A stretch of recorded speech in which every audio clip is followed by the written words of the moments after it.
gentlemen, welcome to the 9th episode. Holy shit, 9 episodes of the Monday Show. I'm your host, as always, Troy Everloxton. Joining me, Raul Rodriguez. How are you doing, man?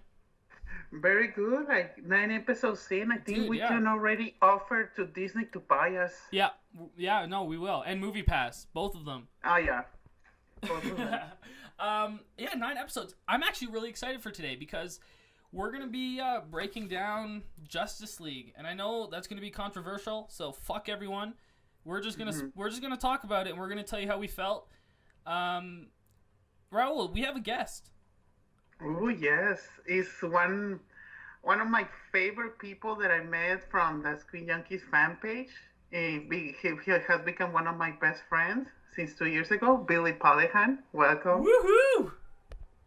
Hey, what's up, guys? I'm excited to be here. Hey, man, thank you so much. Yeah, no problem. I always love talking with Raul, and Raul has told me to talk to you, Troy, and I'm very excited. Yeah, because I love meeting new people. Yeah, dude, it's gonna be awesome. Before we get started though, let's hear some of the backstory about you in film. Do you remember like the first time you watched a movie and you decided like, oh shit, like I this is kind of something I'm interested in? Huh. First time in film. Well, I don't remember the first theater going experience, but I remember there were a couple of films I used to watch because my family owned some VHSs. They're probably somewhere in a storage unit. But I used to watch The Lion King, awesome. A lot of Disney stuff. Lion King, Toy Story, Hercules, Hunchback, like all the awesome Disney classics.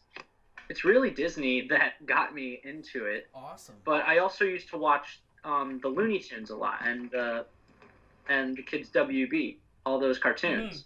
So I grew up as a Warner Brothers and a Disney guy, like Disney with the movies and Warner Brothers with their cartoons. Oh. So the movies, I always knew, I was like, as long as I can make somebody happy, like whether it be just me talking about it or learning about facts of the movies or even quoting movies, because I can quote the entire movie of The Lion King. I've seen it that many times.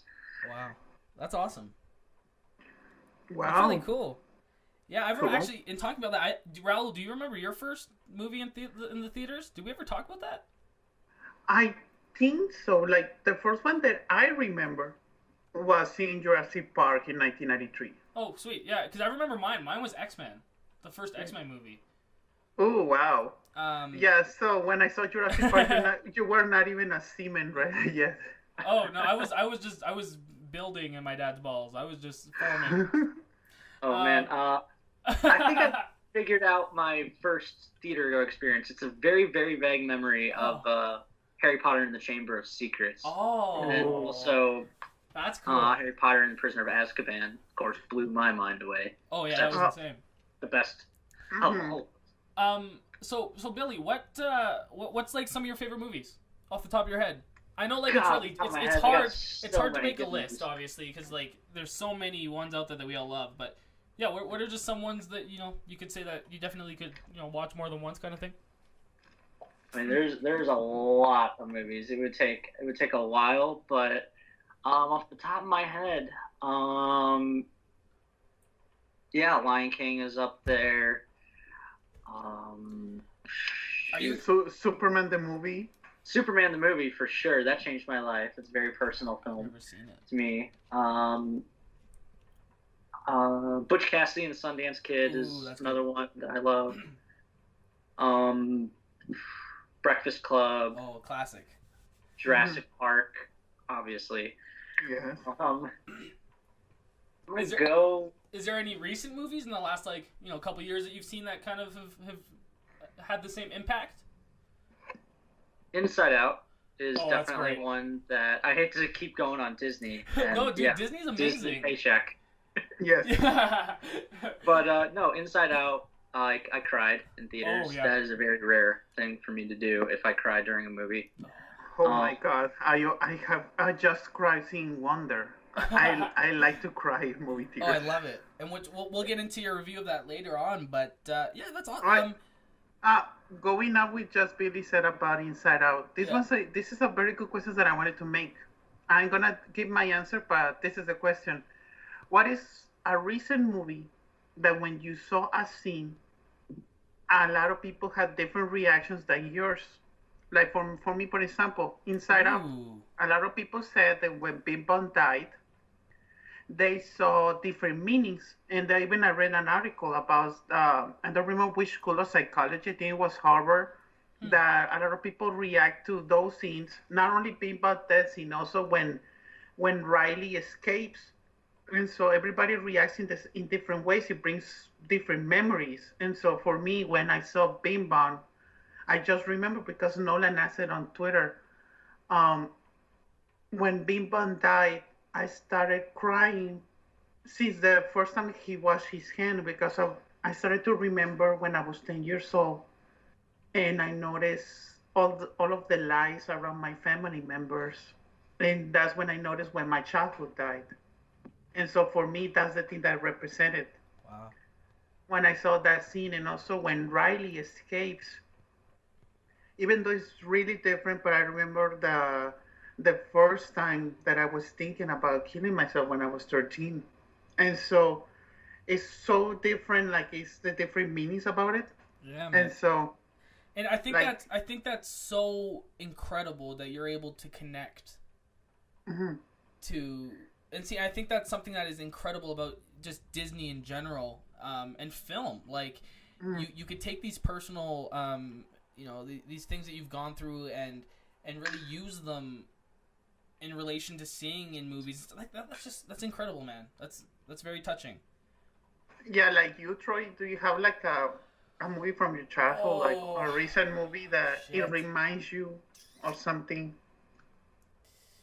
or shit. like a feeling? Yeah. Oh, I gotta think. This is a good. This is a really good question. Like a really This is good this, question. this is a hard one. This is You're really not. hard. Okay, you can take it to the end of the show. Okay. Okay, let's continue to the Okay. big subject of the week. Yeah, let's do it. Let's start with the very first segment. There's no place like the cinema. Before we get into the big movie, though, I just want to quickly ask Raul. You mentioned earlier you saw Wonder. You want to just kind of give us a brief review of that? Tell us what you Oh thought. yeah. Wonder. I like when I started watching the movie, I was like, huh. I don't remember seeing a lot of this movie. I remember like seeing like I think I saw like a TV spot Hmm. about it or like a mini trailer on YouTube. But I remember that it was the Jacob Tremblay movie. And so I started watching the movie and I really like the psychology between the kid and Julia Roberts and Owen Wilson, because as the parents, they have to struggle that they cannot defend their kid in school. The him Agus Hmm. this is the name of Jacob Tremblay in the movie.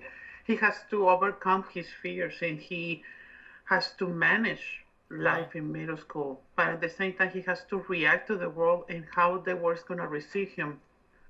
And I started like crying like halfway in the movie because I remember when I was getting bullied when I was also in middle school because I was overweight Yeah, and me too. seeing the judgment in everybody different faces when I saw a scene. It's one of the beginning when Augie says the word scene about entering into the courtyard about the school and seeing the faces. And so I looked down to their shoes and tried to see which kind of people are there. And I was like, oh my God, that was a little of me. I also did that, like seeing the shoes and not seeing the faces, try to avoid them.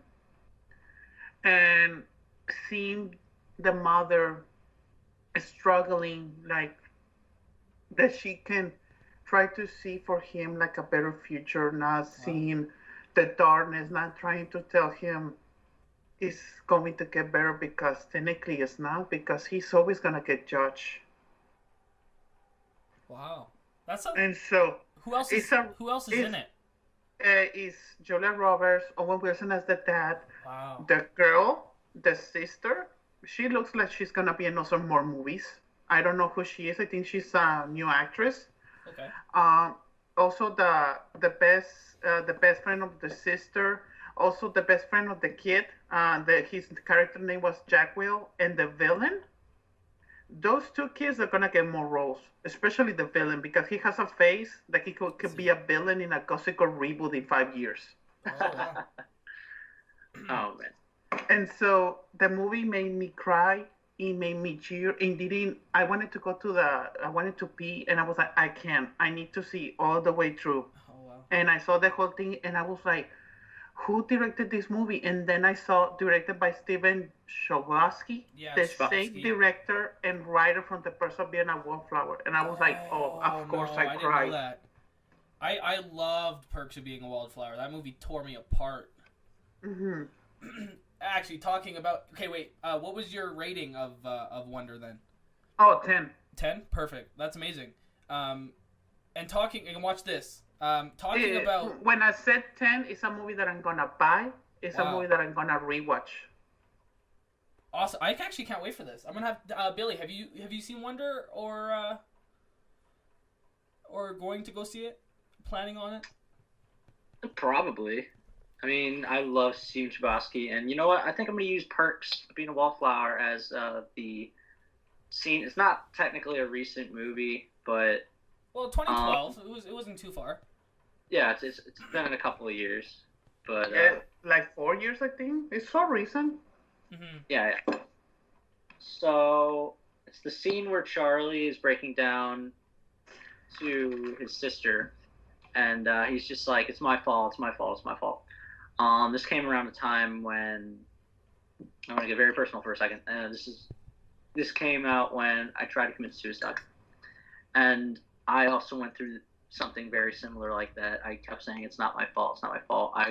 It's a very hard scene for me to watch. I love Perks of Being a Wallflower, but that is one of the hardest things to see in a movie, and wow, because I was that kid. Mm-hmm. Like, throughout the entire movie, like, he didn't fit anywhere. He just, like, kept to himself, was quiet, got a group of friends, some trials happened, and, yeah, I mean, I absolutely... it's tough, but, yeah, it touched me. Yeah, I haven't seen Perks in a long time, but I remember it affected me very similar. Because, do you mind me asking how old you are, Billy? I'm 21. 21, cool. So, yeah, we're around the same age. So, I relate to that so much. And especially growing up in the same generation as you, I feel the same. Yeah, I definitely feel the same. But yeah, okay, well, you know what? Let's move on to happier things. Talking about Perks of Being a Wallflower. Ezra Miller is fantastic in that. And let's segue into the big topic of tonight. Let's talk about Justice League. Let's get into it, boys. Yes. Now, kind of before we go right in, go deep into it, letting everyone know we're gonna be talking spoilers. Mm-hmm. There's no way to talk about this movie without spoiling it, so sorry. We're gonna be doing that. I'm gonna rant about some shit, but I'm gonna wait for a bit because I want to hear what you guys think. Raul, what'd you think?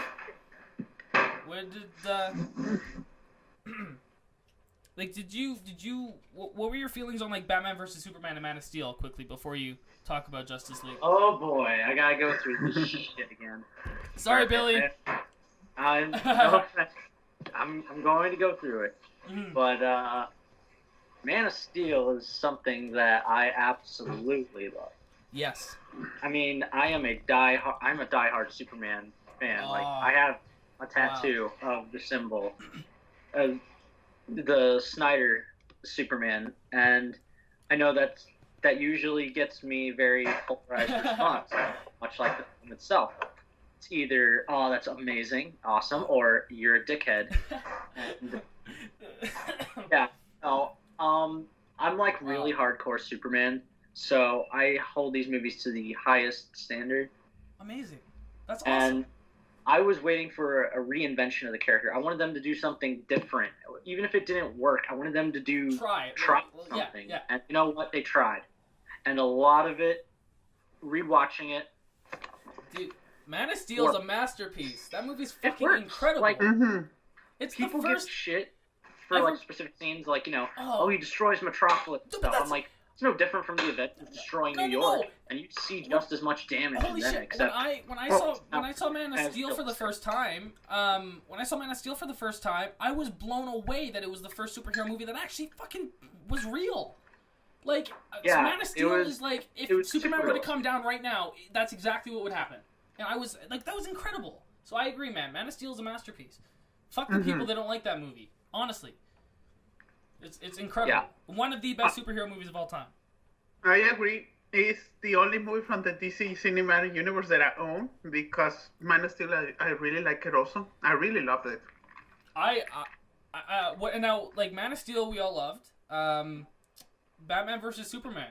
What did you guys think of that? Because I will admit, the theatrical cut of this movie is garbage. I will never watch it. I agree with that. But I agree with the extended cut is I would rate it maybe a level down for Man of Steel for me. I absolutely love the extended cut of Batman vs. Superman.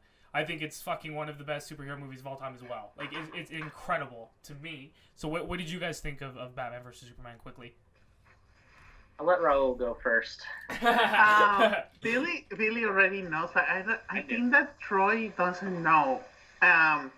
For me, first the theatrical cut, I hated it completely because at first, at my first Comic-Con in 2015, I stand on the concrete, sleeping on the floor in night and also on the sun for 40 hours.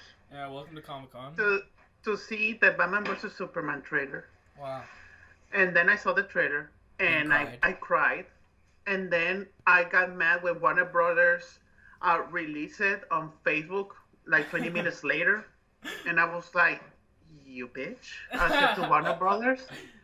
And then going flash forward to March of 2016, that's the other thing that I discovered that I never, even though like in 2015, that was when I started in the Screen Junkies fan group after that Comic-Con, I never noticed the fanboy thing.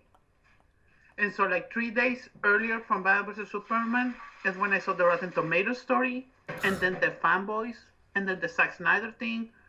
And I was like, oh damn. And then I saw the movie, I was like, I'm gonna see the movie with ignoring everything. And when I started the movie, I couldn't stand nitpicking in a park. I was like, this doesn't make sense. This doesn't make sense. I would have seen more of this and this. And I was like, okay, maybe the fight is going to be good. And I still remember my sister, before the fight, my sister was like this, oh, I can't stand it anymore. She wanted to get out. She didn't like it at all. And when the fight started, I was like, okay, this is getting good. And then the Martha scene, and I was like, here we go. Sorry, Billy, but... No, it's fine. It's fine. I like it. The Martha scene, I don't hate it as much because I forgive it because the worst thing happened later. Doomsday. That's the worst thing in the whole movie. I disagree with that. No, because the movie, for me, Batman vs. Superman, also not to make it long, the top Doomsday did not need it to be in the movie. Because the movie was needed only to be the fight, leaving Lex Luthor in jail, and let's move on. Okay. That would have been like a cliffhanger, maybe Doomsday for the next movie. Yeah. I agree that it was rushed. But Batman vs. Superman is exactly like reading a fucking comic book. And how else can you judge a superhero movie? Especially like, if you're reading a comic book, you'll have the main storyline, and the last 5 pages of that comic book might be, Doomsday showing up and wrecking ship. To me, that's why I loved that. Like, okay, the extended cut, I think, worked and was paced perfectly, so that's probably why I enjoyed it much. Do I wish that they would have made a Superman movie after Batman vs. Superman that explained the whole death of Superman and everything? That would have been incredible. If they had like a Matthew Vaughn, take the reign. But yeah, I don't know. Billy, Batman vs. Superman, were you I'm assuming, I don't know, you probably hated it because they fucked over Superman.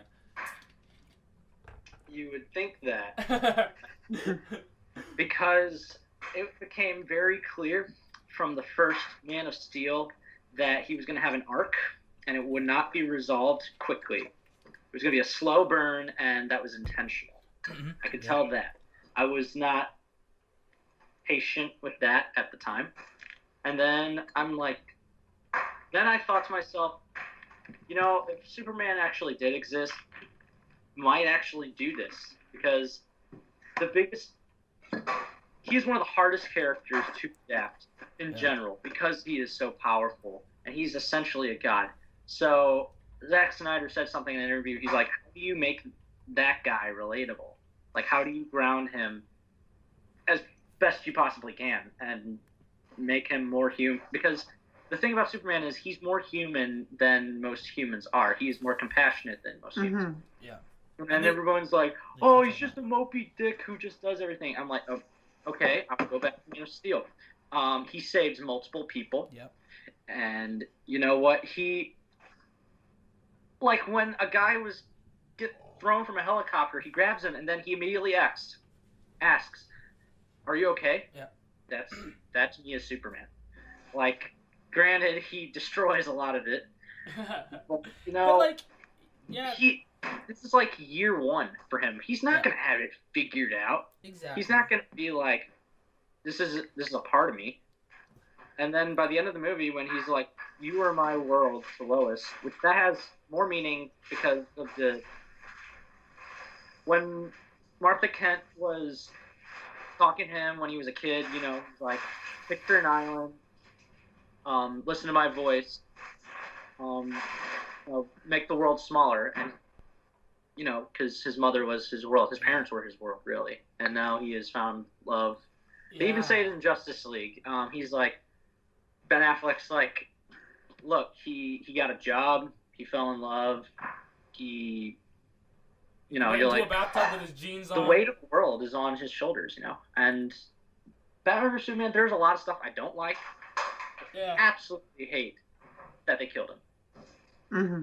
Absolutely hate that. And to me, that gets me angry. I agree. That many people don't share my sentiment. I mean, I cared, but I know that other people didn't care. And because he's not the Superman we all know. He's not Christopher Reeve's Superman, which is what is the best, always will be the best. Nobody can beat him. But I still liked it enough. The good stuff in it was just too good for me. I don't think it's a masterpiece, but the extended cut, much like Watchmen, is a million times better than the theatrical cut. Yeah. I can never watch the theatrical cut of Batman vs Superman or Watchmen ever again, because I'd be mad. Yeah. I would be fuming. And I mean, and that's curious because I when listening to you two talk about like Batman vs Superman, right? You guys are kind of looking at it in different perspectives. Where I think the reason I thought it was a masterpiece and I loved it so much was the fact that I only have the one thing. Like for any comic book movie, for me, like I don't judge it the same way as I would judge like The Irishman by Scorsese next year. Like for me, if I'm sitting down and watching a superhero movie and at any point it reminds me of like exactly like reading a comic book and like the superhero cartoons I watched as a kid, then to me it's like awesome.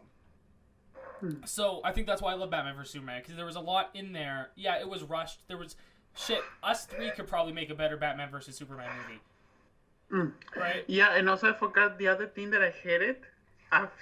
When Doomsday kills Superman, the stupid Holy Cross scene of Superman with the mantle and Wonder Woman as Virgin Mary and Lois Lane as Mary Magdalene carrying Superman like Jesus. I was like, oh my God, that was the cherry on top of my hatred when I saw the theatrical version. I'm going to counter that, though. There's been Jesus imagery in Superman.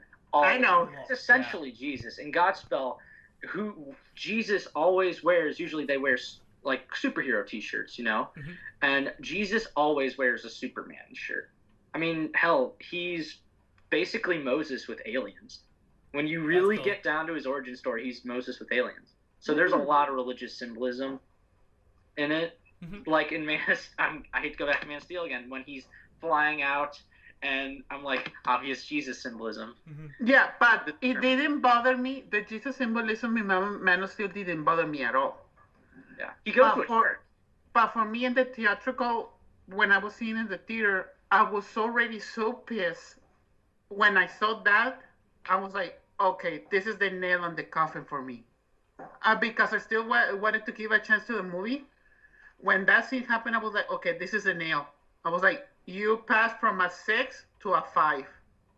I was like, I was almost getting like a passing grade. And also, Billy, that I still, when I was in the theatrical cut 2 years ago, a year ago, right? Man vs. Superman was a year ago? I don't... Yeah, it was... Yeah, wait, was it? No, wait. Almost 2 years. 2 years. Almost 2 years. And so... Oh, yeah.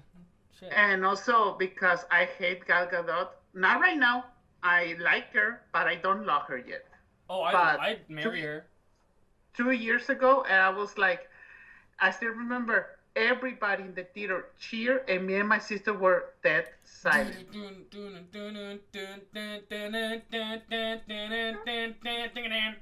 what? They made her accent work. My mom was like, she's gotta stop doing that stupid accent. I'm like, Mom, that's That's how she talks. Real. No, talking about my parents also, my parents went to see Wonder Woman. Oh, wow. And I love my mother so much because me and my mother have like so many similarities and criticisms.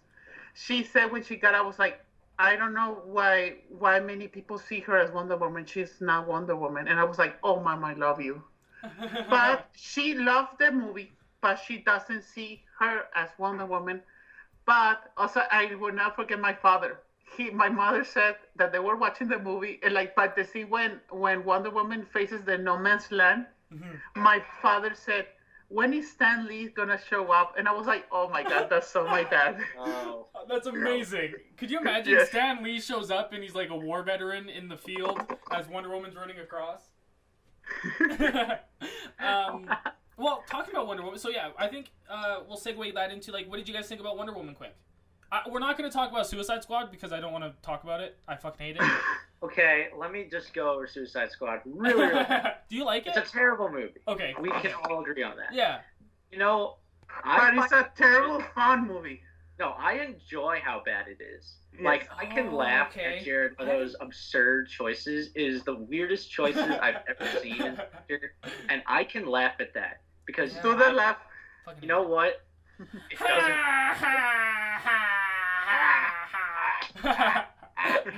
Like, it doesn't work for the Joker. But I give him credit that he committed. Yeah. He committed too much, but he committed. And I just need to see more of the actors' chemistry because they all had amazing chemistry. I think the actors off screen, if you haven't seen their stuff, they form basically a family. Yeah. The Fast and Furious favorite order family. Well, and I think that's the best. That's the only good thing I will say about Suicide Squad. Well, there's two. I know. It is a terrible movie. It's let's go past it. Will Smith and Harley Quinn is the only good thing in that movie. They had the best. And wait. And David Ayer. Ayer. I do not blame him at all for Suicide Squad. Like, if you look at End of Watch and you look at Fury, that's Warner Brothers. Warner Brothers does the fuck. Yeah, dude, I can't blame David for it. I loved all of his other movies. I think he's a talented dude. I don't think I don't think Suicide Squad really was his fault at all. But Wonder Woman. What did you guys think of that quick? Going back to the Suicide Squad, I gave it a passing score because I saw it for free. Thank you, Timon. I saw that movie for free. I didn't spend money on it. Okay, I spent money on it. I spent money on it. Yeah. That's why I gave it a passing grade. So let's move to the Wonder Woman. Yeah, Wonder Woman. I guess I can start. Because I'm negative about it. I think it's a good movie. It's passable, but I won't watch it really again because I hate the last act. The last act to me ruins a lot of the movie. because it's not interesting. It was going somewheres, I thought, for the first 2 acts of Wonder Woman. The first 2 acts of Wonder Woman are great, I would say. It is the third act that really ruins it for me because it becomes a generic superhero movie. Like all of the other fucking DC movies before it. It was just like, oh, of course. That's what my biggest problem with Justice League was, I guess. But yeah, Wonder Woman, I thought it was great, but I don't think it deserves the hype it got at all. It's cool that it was the first female superhero. I love that. And I think we need more of it. But I just don't think the movie, I think it was very safe. It was a very safe movie. There was nothing that surprised me at all.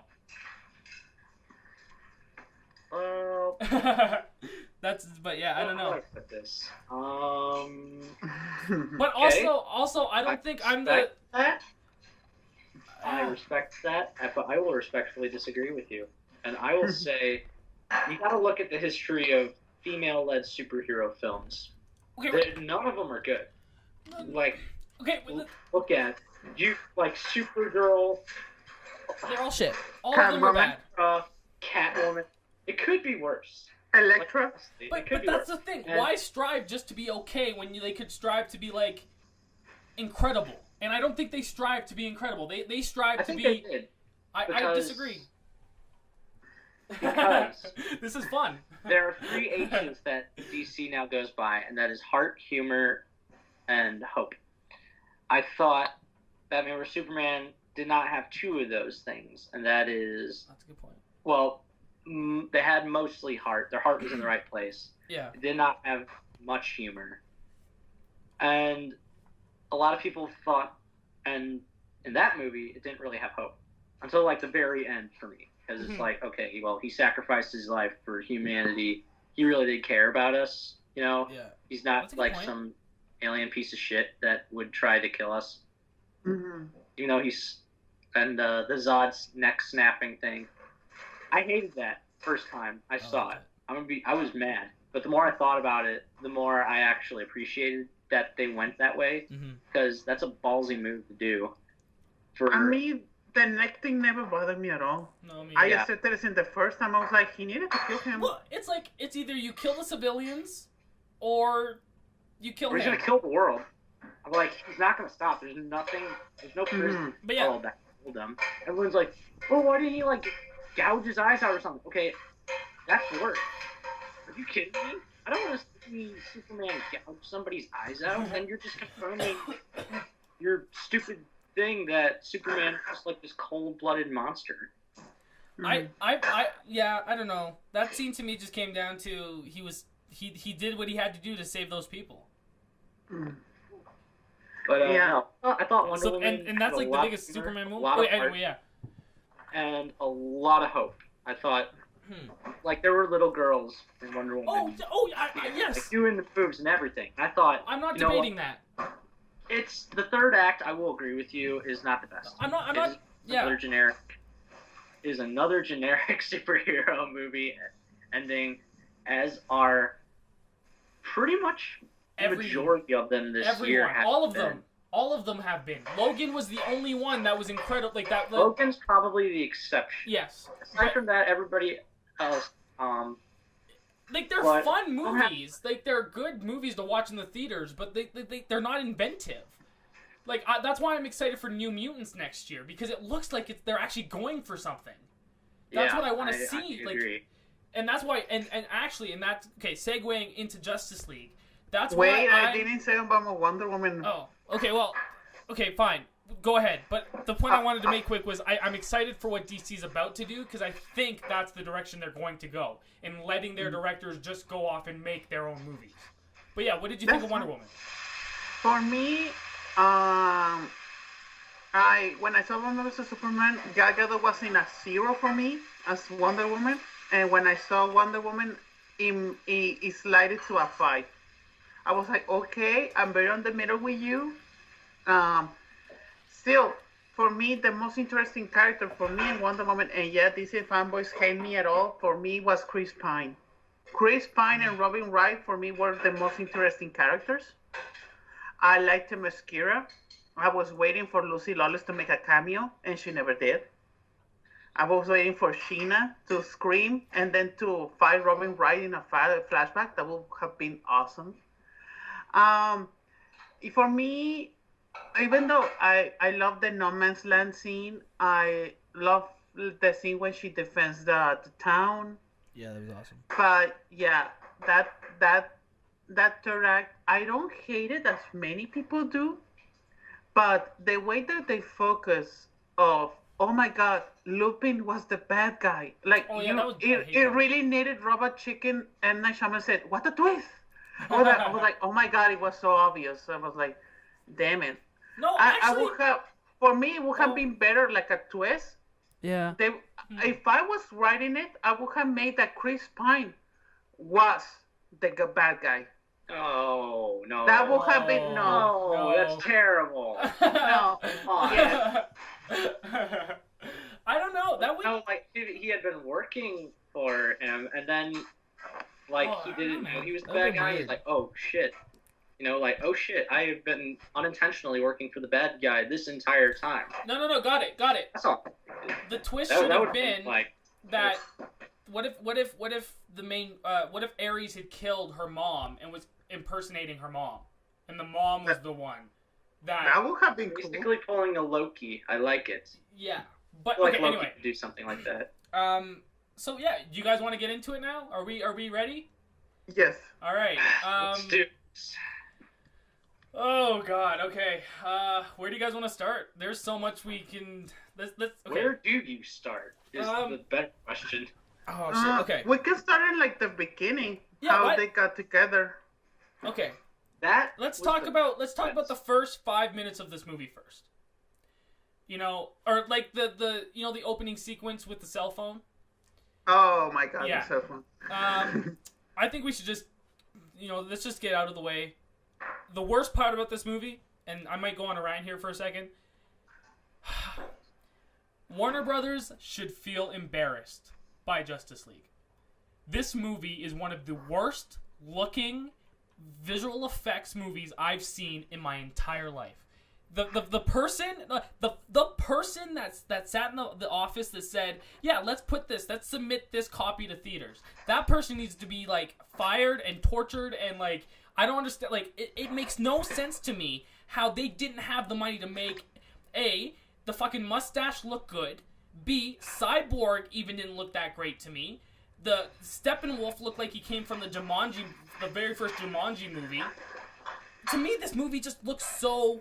I almost left. I almost left the theater when I saw how bad the visual effects were in this movie. Considering what I saw earlier this year with Andy Serkis and War of the Planet of the Apes, and you're telling me you can't make fucking Henry Cavill's mustache look good? Like, that fucking just made me so mad. No excuses. There's no excuses for it. No excuses. Got one excuse maybe for... I want to play devil's advocate for the mustache. They actually wanted him to shave the mustache off, but Paramount wouldn't let him. So fuck you, Paramount and Tom Cruise. No. It's fine that they CGI'd the mustache. That's cool, but make it look passable. It didn't even look like it was... Why they give him a stretched off? That's what I want to know. They did. They made it... A Superman does have, like, he's drawn... Oh my god! A ridiculously large jaw, but this is supposed to be realistic, and that's as realistic as it can be. It's a person. Oh, and it's like I tweeted. It looks like the guy from Annoying Orange was hired to do the mustache thing. Well, and if you notice, that's how you guys can tell what scenes Joss Whedon did. It's every scene that Henry Cavill was in. That's true. Like they reshot everything. They did. No, I kid you not. They reshot like probably 80% of this movie. If you watch it and see all the Henry Cavill shit, there's maybe one or two scenes they kept that you could tell that Henry Cavill was actually like he filmed before. But for me, I'm guaranteed they shot a lot of this movie. I'm curious to see the extended cut of this because it feels to me that there's so much that was remade. Like it was processed. Like it's weird. I don't know. This reminds me of another film called Rogue One, where they basically reshot the entire last third of that movie. It is. They reshot a lot of that stuff because a lot of the stuff that you see in the trailers. Well, and that's the same with Justice League. There was but at least Justice League is rewatchable, not like Rogue One. No, #shade. No, Rogue One is rewatchable. I've seen it like 7 times. Not for me. You know it. That's true. That's Careful true. not to choke your aspiration. Darth Vader is not punny. That's my thing, first off. And second of all, he just gives, like, shade. You know, like, apology accepted, Captain Nita. That's awesome because it's like, oh, you got him. Darth Vader does not make dad puns. But no, yeah, for me, I could tell. Like, I had one friend who said that anyone that thinks they know what Josh shot against Zach doesn't know what they're talking about. But honestly, every scene Henry Cavill was in, he looked like garbage. Like, they really, if I was Henry Cavill, I would be crying tonight. I mean, maybe not crying because he's in a mansion and he's really rich, but, like, I would be very upset that they made me look like that in the Justice League film. But I do love the grave robbing scene. I cried of laughing when they stole his corpse out of the grave. That was hilarious. I could not believe they did that. Anyway, I will agree. A lot of the special effects don't. Yeah. I actually didn't mind Cyborg. He had a clunky feel to him. He was cool. Yeah, I just think like it's the best story out of all the new rookies. For me, I like Cyborg's effects. Aside the mustache, the thing that bothered me talking about special effects was the Aquaman scene. Because when you see him like swimming, and then he stumbles into Hera, what's her name? Mara? That one. And so when Steppenwolf steals the mother box from Atlantis, and I was like, okay, when are they gonna talk? I was waiting, like, this is like, they spend so many millions of dollars in effects. They have to make like a really beautiful scene to make them talk underwater. And when they make that bubble, I was like, I like that. Oh my god, the Aquaman movie is gonna be that?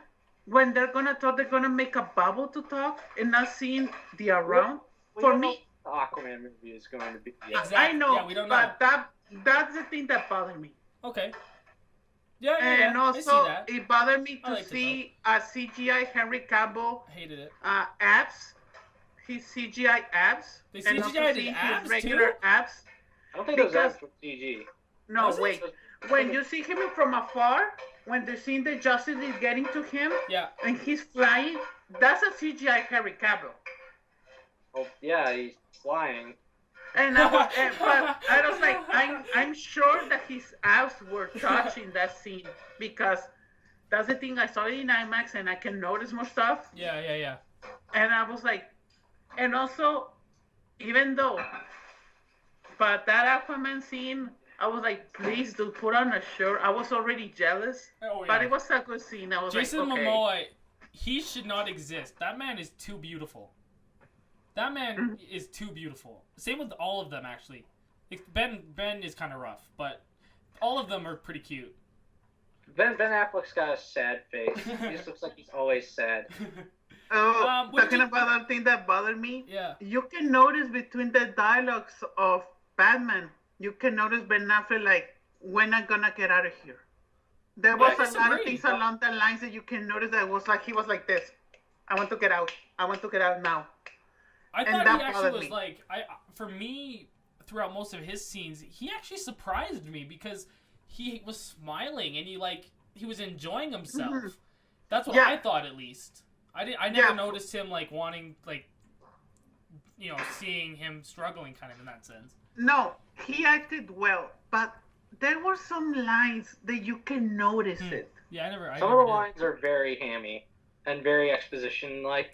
When he's like, yeah, there's something bleeding, I could not. That was hilarious. When after Superman drops him, that was so funny.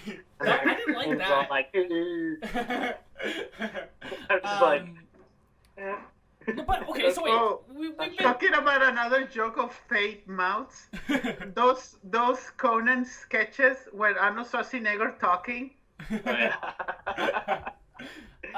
get the guy that does those effects for Conan. They get him for doing this. Hey, they're both from Warner Brothers. Conan and Justice League are from Warner Brothers. Oh yeah, that's right. See, I liked this movie. I did. Yeah, sorry. I really like it. We've been negative against it, but like, I like Justice League a lot. I thought it was a passable movie, for sure. For me, my best scene is when Steppenwolf is kicking the ass of the Amazonians. I was like, yes, kill them all. Don't let feminists hear you, Raul. I know. About feminists. Hey, I said kill them all except Robin Wright. That's the one that I like. But she died in Wonder Woman, so.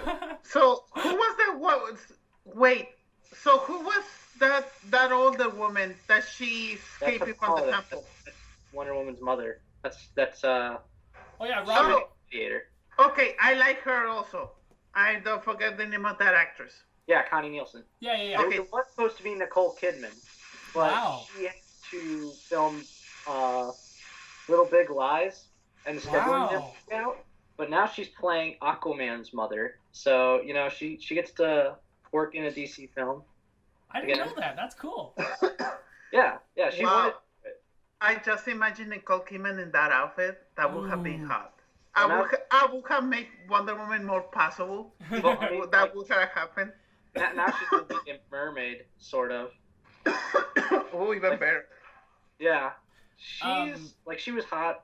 Her peak was the '90s, but she's still a very good-looking woman. Mm-hmm. Hey, Nicole Kidman as a mermaid and Derek Hanna as another mermaid fight in Aquaman. Never seen Splash. I will pay 4D price to see that.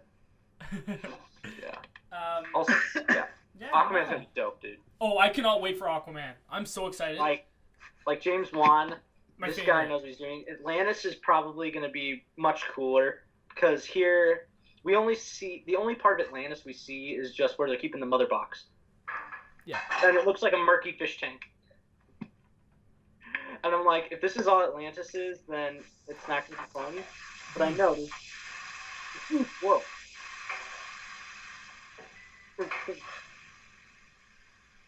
Yeah. All right, League.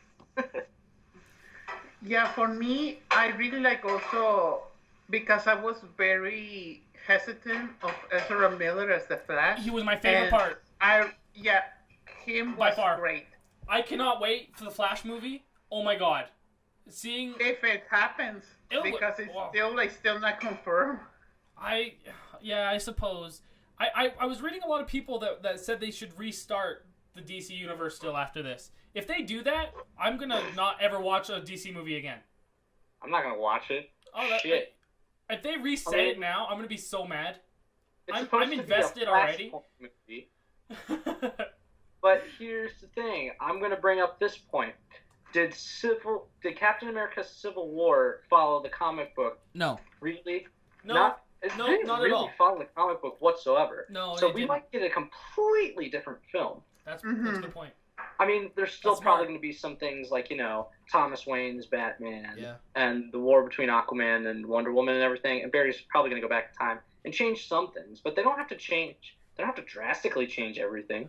That's a Yeah, good it's point. like also like in the Flash TV show, there was not a lot of changes in Flashpoint in season 3. That was disappointing, by the way. That was only one episode. I was like, you could do a whole season, or at least the first half of season 3 in Flashpoint. Mm-hmm. Yeah. And then I'm excited for the Flash. I thought Ezra Miller was insane. Like he was so when they show up to the Bat Cave and he fucking runs around and he's like, "I'm in the Bat Cave. This is incredible." Every scene he was in, I was like laughing so hard. But a point that my dad made earlier, and I want to know what you guys thought of this. Another kind of issue, I mean, I don't like talking about the issues really a lot, but my dad brought this up. This movie really only needed Cyborg and Superman. Everyone else was really irrelevant. I Cyborg, thought everybody was relevant. well, but here's the thing, right? Like, this is kind of how I was thinking. Like, I think this storyline only really needed the two of the members of the Justice League. Because both the Cyborg knew what he was doing with the motherboards, and then when Superman, I mean, assuming Superman didn't die and he came back, if he was always around, I think the problem with Justice League is it needed a bigger, like they needed a bigger threat. I thought, but I don't know. What did you guys think of that? Like, well, I'm glad he wasn't a minion of Darkseid, as everybody was like. They were like, whenever I would talk to people about Justice League before the film went out, like, oh, Superman's just gonna be back. He's gonna be bad. He's just gonna be working for Darkseid or whatever. And I'm like, okay, if you believe that, go for it, man. And lo and behold,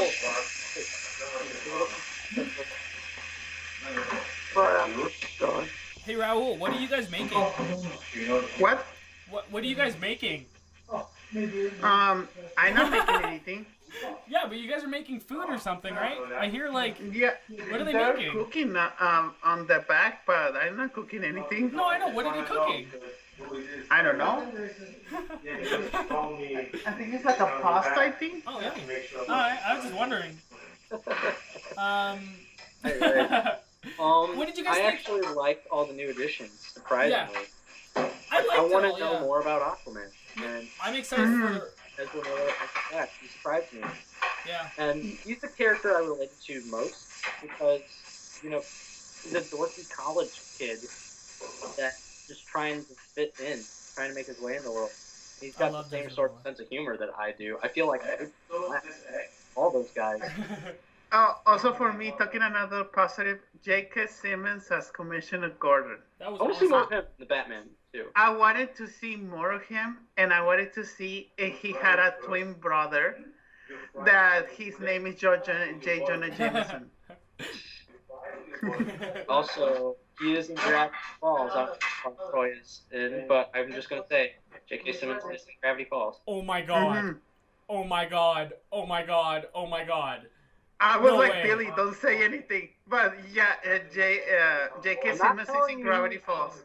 Fuck. Or wow. He is. But I'm... Awesome. That's incredible. Anyway, another tease because, like, daily reminder that Troy Luxton, for 3 months, he hasn't finished Gravity Falls. Yeah. That's me. Scooby-Doo. Yes, you are. Like Mystery Incorporated, which is very similar to Gravity Falls. Honestly. Okay, so we're getting off track. What did you guys think of Green Lantern's cameo in that one flashback scene? Yes, that was cool. I like that. I like the effects on the Green Lanterns. Much better. I agree. 6 years really do make a difference. Well, because Billy, you're the one with the comic book knowledge. Who was the guy throwing the lightning bolt? I wrote that down. That was Zeus. Yeah, but it's not actually. I don't think it was actually Zeus though. I'm bringing up the guy's name here. Sorry.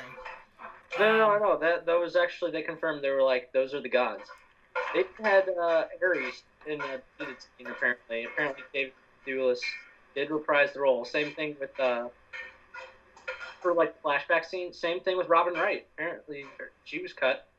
Oh. Well, I was under the impression that it was Maxie Zeus, who's a fictional supervision. Doesn't have powers. Is that the same as Zeus? That was 10,000 years ago, man. Well, I don't fucking know.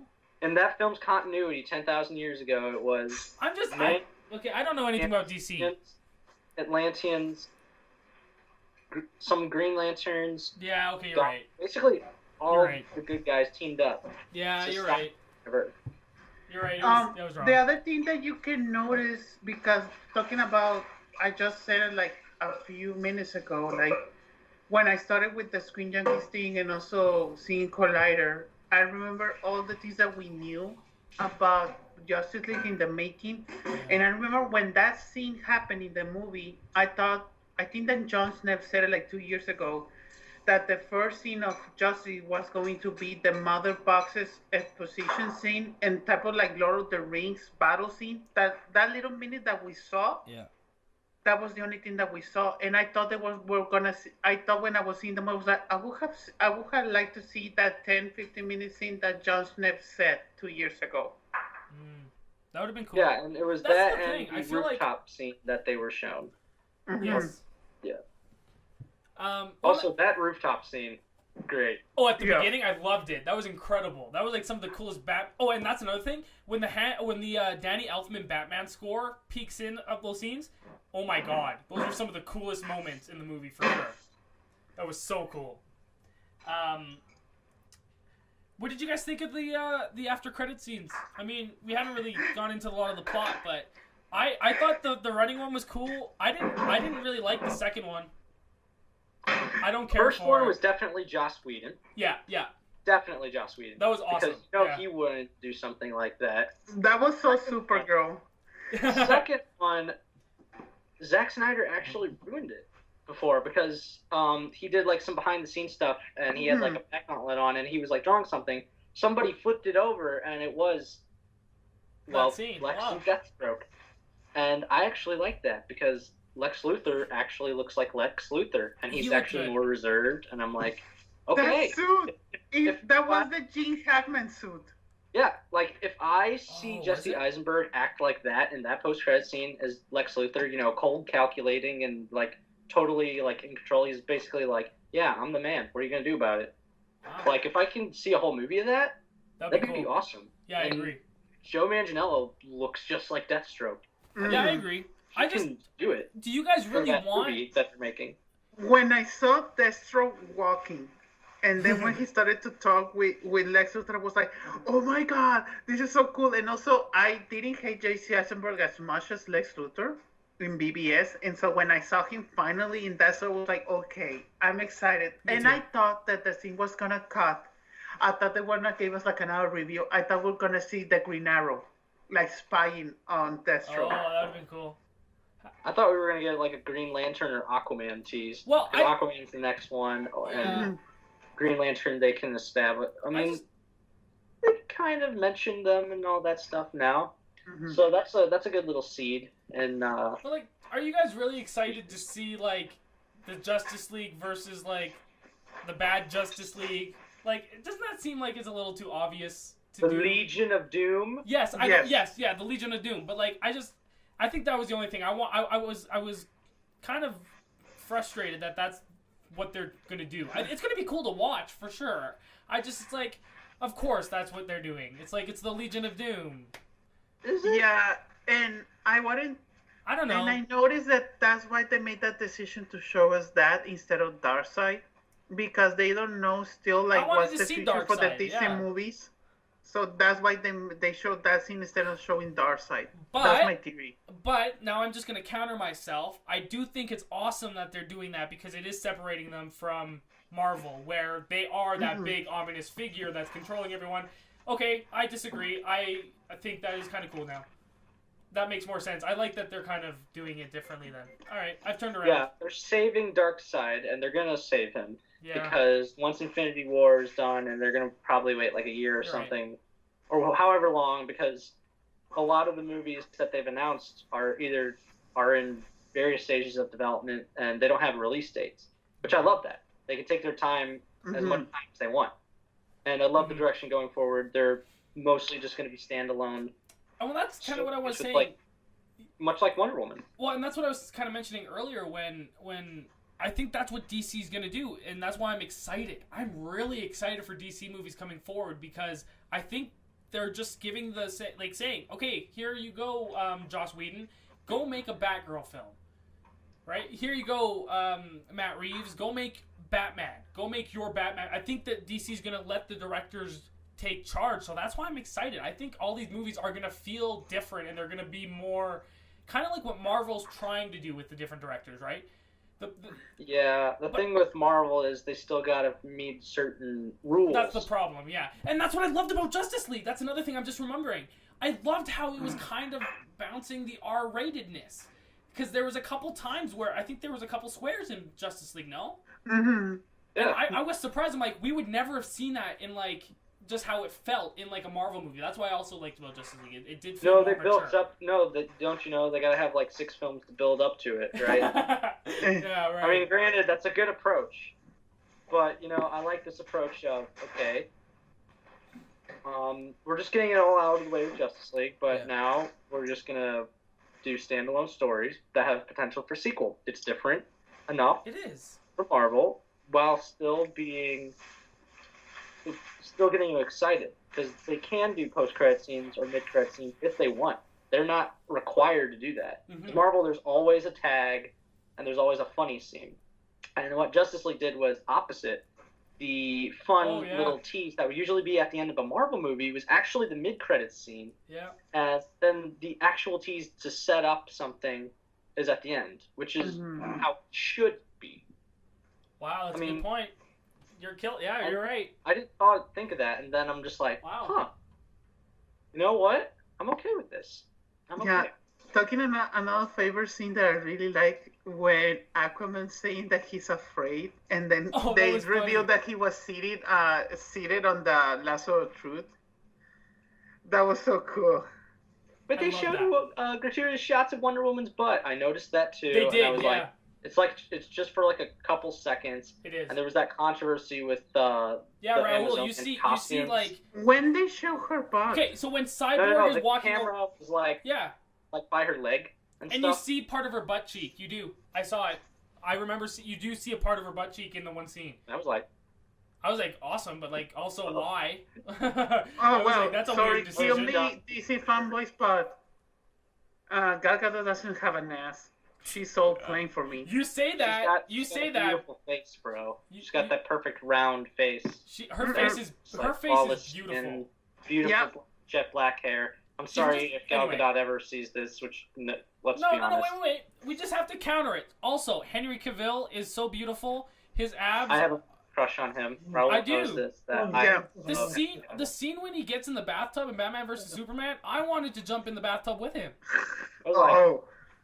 I was like Haley Atwell in the first Captain America, when she touches his peck. Which, that wasn't in the script. She really just did that because she wanted to make sure they were real. I was like, I would just do that fair. with Callum. That respect. Also, Momoa. Jason Momoa was a good-looking dude. He is. Yeah. He's a so animal. Yeah, also Ezra Miller's really cute. For me, Gal Gadot is not hot for me. I would prefer Amy Adams. Talking about the only two women in Batman in Justice League. I was talking another good joke. In the Chinese theater, they always introduce the movie before it started, and the guy said, "So enjoy Justice League, Dawn of Justice," and like 10 people behind me was like, "Dude, that's not the movie." Okay, so actually, I have a fun side story to tell you guys. It's sad, but before, because they show trailers before the movie, right? Yeah.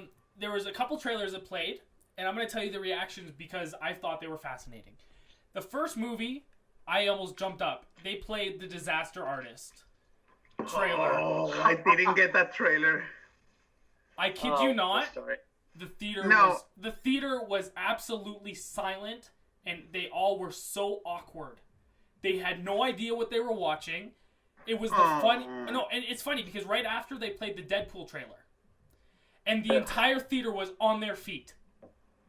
It was the weirdest thing. They played the Deadpool trailer? Yeah, they did. That was awesome, too. But I just thought it was so fascinating because it was like a generic, everyday Canadian audience. And they had no... The parent... Because I turned around to watch the reaction of the people as the trailer was playing.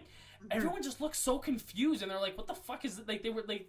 It's like, I don't think that trailer should have played because I don't think any of that demographic is going to go see it. I'm very curious to see the box office for it now. Because... Yeah, like you said, Troy, because I don't remember which movie was it. I think it was Thor. I think it was Saw. I don't remember. But it was a recent one. And they showed the Disaster Artist trailer, and I was the only one laughing. Yeah, me too. So everybody was silent, but I just recently saw Lady Bird talking about an indie movie, and everybody reacted to the Disaster Artist trailer. Everybody started to laugh. Everybody started to say the lines, and I was like, okay, so the Disaster is going to be an indie crap movie that many little people are going to see it, like very few. Yeah.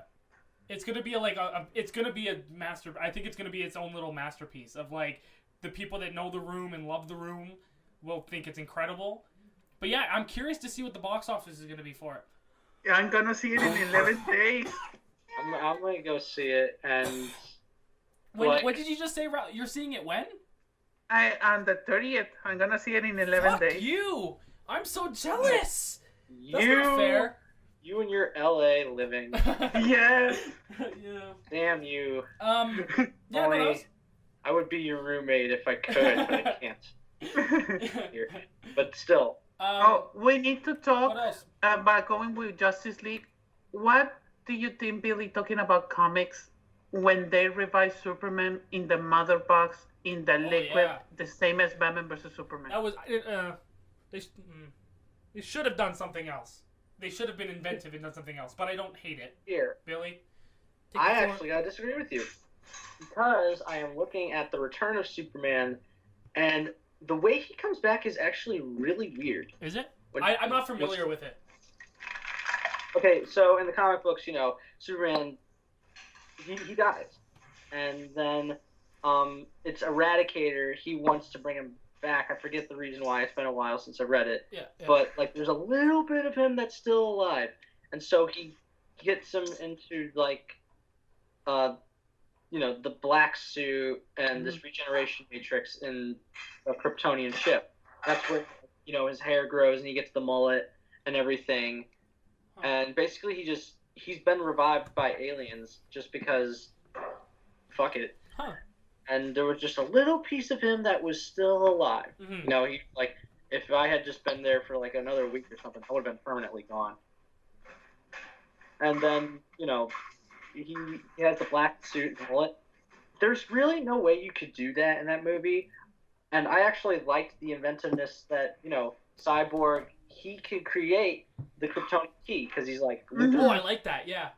I like that also. I like that. That's clever. That makes Cyborg useful, and especially with how much we depend on technology. We're using technology now. Cyborg is essentially he is a computer. Mm-hmm. When you think about it, he's a supercomputer. Well, remember at the beginning when his dad comes in and he's like, "I know everything," and he's saying he sees information. Yeah, and his dad is like, "He learned so much from me." Yeah. He's an iPhone 20. Yeah, Miles Tyson, by the way. That's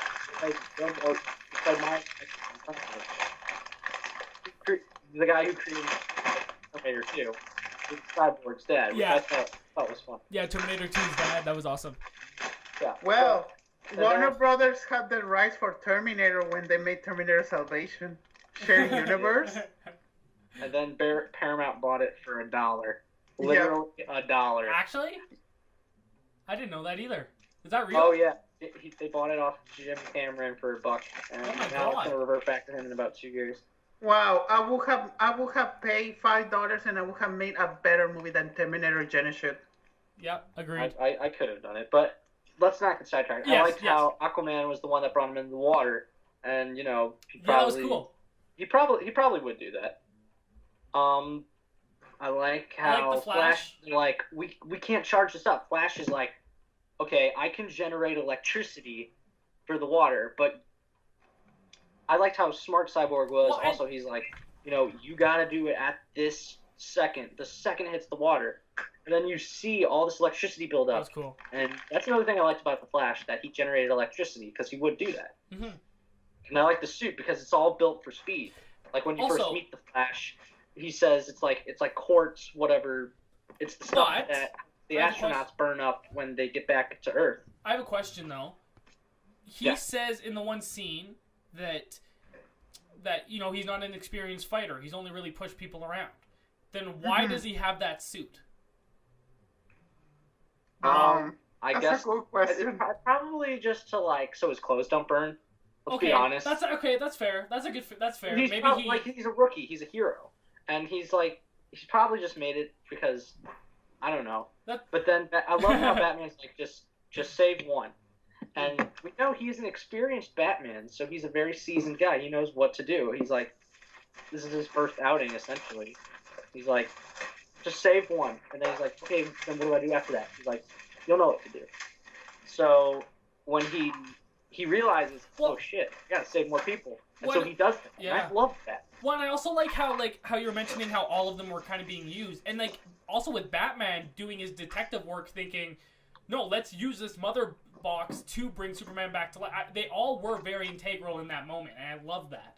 It showed them all Batman working and together. Wonder Woman had different, of course, conflicting opinions about that, and that's with their characters. I loved that the heroes all did heroic stuff. Yeah. Aquaman saved that dude from the boat. He was attacked by a parademon. Well, and I love when Superman comes down and he's like, oh, civilians! And he hits off and he goes and saves them. I love that too. They all had their own moments of talking about Segway.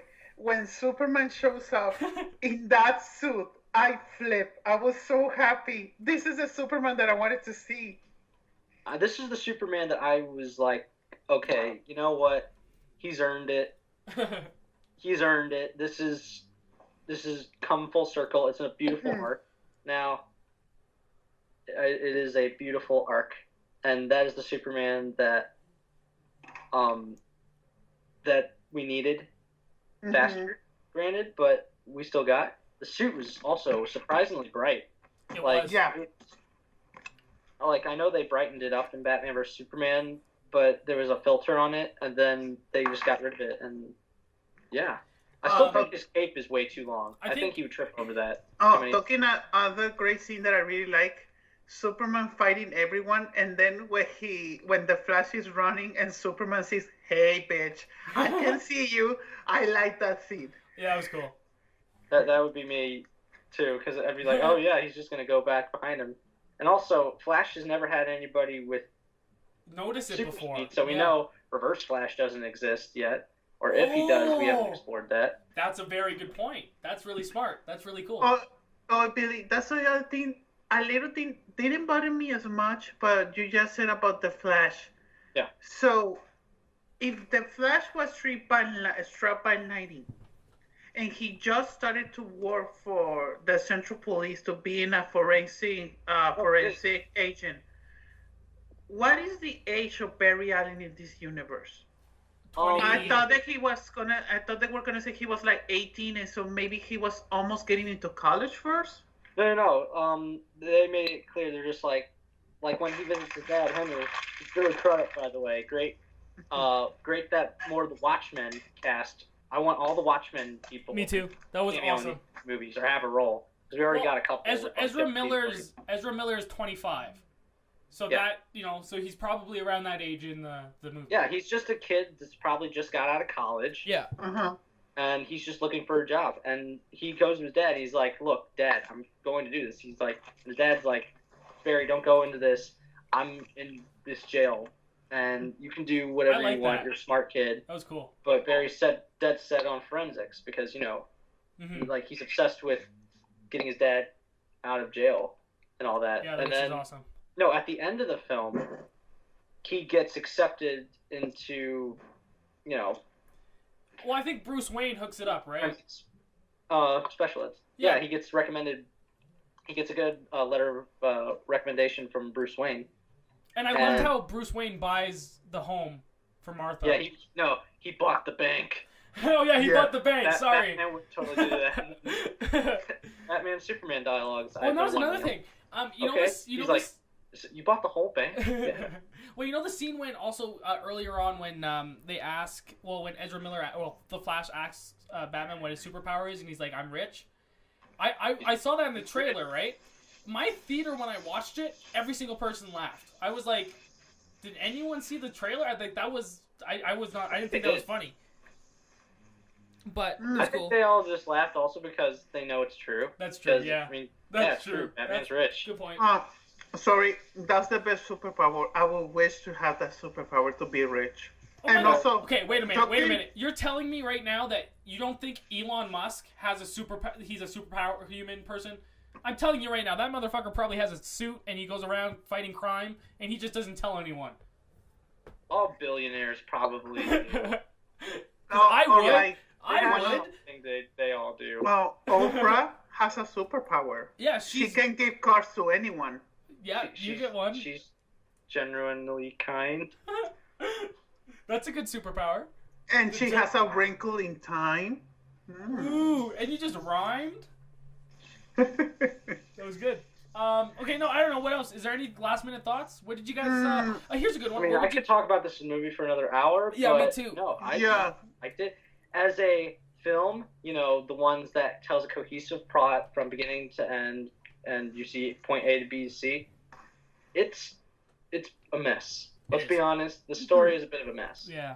But you know what? If a Zack Snyder film gets an okay response, or a response similar to even Man of Steel, like a response that seems to be better than Man of Steel, is there actually a Zack Snyder film that wasn't like shaky, that had polarizing opinions?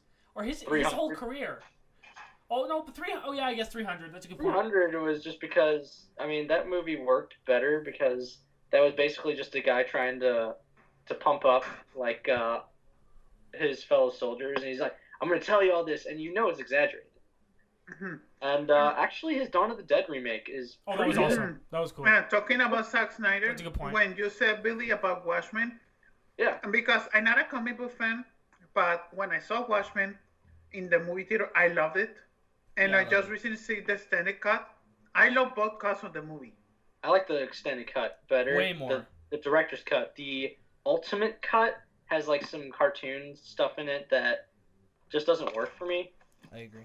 So I just watched the director's cut. Even though Matthew Good as Ozymandias is not good. He's very boring. And Malin Ackerman is also not that good. Well, talking about when you said Billy Crudup, didn't say like news like a year ago that he was not going to be in the Flash movie? They were just like, no, that's bullshit. I'm committed to it. Oh, is he? Okay. Yeah, but we got Dr. Manhattan is the father of the Flash. That's so cool. The comedian and Negan is the father of Batman. And then one's the brother, John Winchester, right? please. John Winchester from Supernatural. Yes. Any chance you can get Supernatural. Carla Gugino, who's in a lot of Zack Snyder stuff. Yeah. She's also she was the voice of the Kryptonian ship. And so that's another Watchmen alum. Trying to think. Wilson, he's going to be Ocean Master, and he was the voice of the President in Batman vs Superman. I learned. Also, Aquaman's brother was also. I don't remember that actor, right? But he's that's Patrick Wilson. Oh yeah, is that who it is? Night Owl. Oh, fucking awesome! I didn't know Patrick Wilson was playing the brother. Ocean Master. That's amazing. I love the Conjuring movies. That's why I love Patrick Wilson. I just saw the first Conjuring movie for the first time. One of my favorite James Wan films, next to Saw. Oh my god, Billy! I loved the first Conjuring. Yeah, well, yeah, Raul and I love Saw so much. We could go on and on and on. I love Saw too. I mean, a lot of people have problems with it, but fuck those people. Fuck them. It's basically a student film when you get down to it. It and is. They ran out of money at the end, so they had he had an A+. He did. Yeah, and I loved it. People were like, "Oh, it's so predictable." I saw that. I'm like, if you're just saying that, you're a pretentious asshole. Agreed. Talking about another... Alex Z. I don't say your last name. But... talking about another connection, Martha Wayne from Batman vs Superman, she was in Supernatural in season 3. Yeah, Maggie from The Walking Dead. Oh, there's another one. Hey, Maggie's awesome. Hey, Lauren Cohen is a beautiful woman. Oh, no, and she's beautiful. really smart. I'm saying and for The Walking intelligent Dead. and amazing. Don't want me to bring my Lucille out. I'm looking at Lucille now. The Walking Dead gave me acid reflux. No, I stopped watching it this season, and guys, I feel much better I now. can hear the new episode going on and playing in the room next to me, and I want to kill myself. Well, to bring it back to Justice League, Cyborg is Ezekiel. He's Kari Payton. He was the voice of Cyborg in Teen Titans. He still does it, I think. Wow. So, that's cool. Booyah. Also, that was a moment where a lot of people were just like, "Oh, yeah!" He said it. I was like, he had to say it. Okay, here's the thing. I mentioned it earlier. What did you guys actually think about the grave robbing scene? Because I actually thought that was hilarious. I could not stop laughing when they were robbing Superman's grave. When they were robbing the scene, that was like I could not believe it. I was wishing to the Cyborg, or as Sarah Miller says, that reminds me of that Supernatural show. They always grave robbing. I was waiting for a Supernatural reference. I just could not believe that we were watching a Justice League movie and Cyborg and the Flash were digging out Superman's grave. I was like, holy shit, this is like straight out of a cartoon. I liked the scene.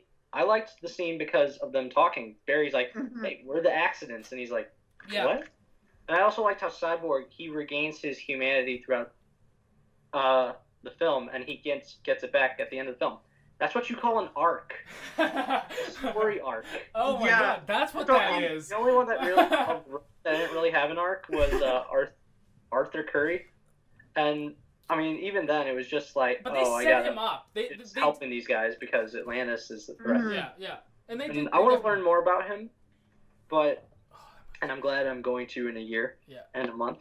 But I liked how Barry's just like, yeah, were accidents, and they're both relatively around the same age. Yeah. When you think about it, Well, because Victor played football in high school. I wanted to see those scenes.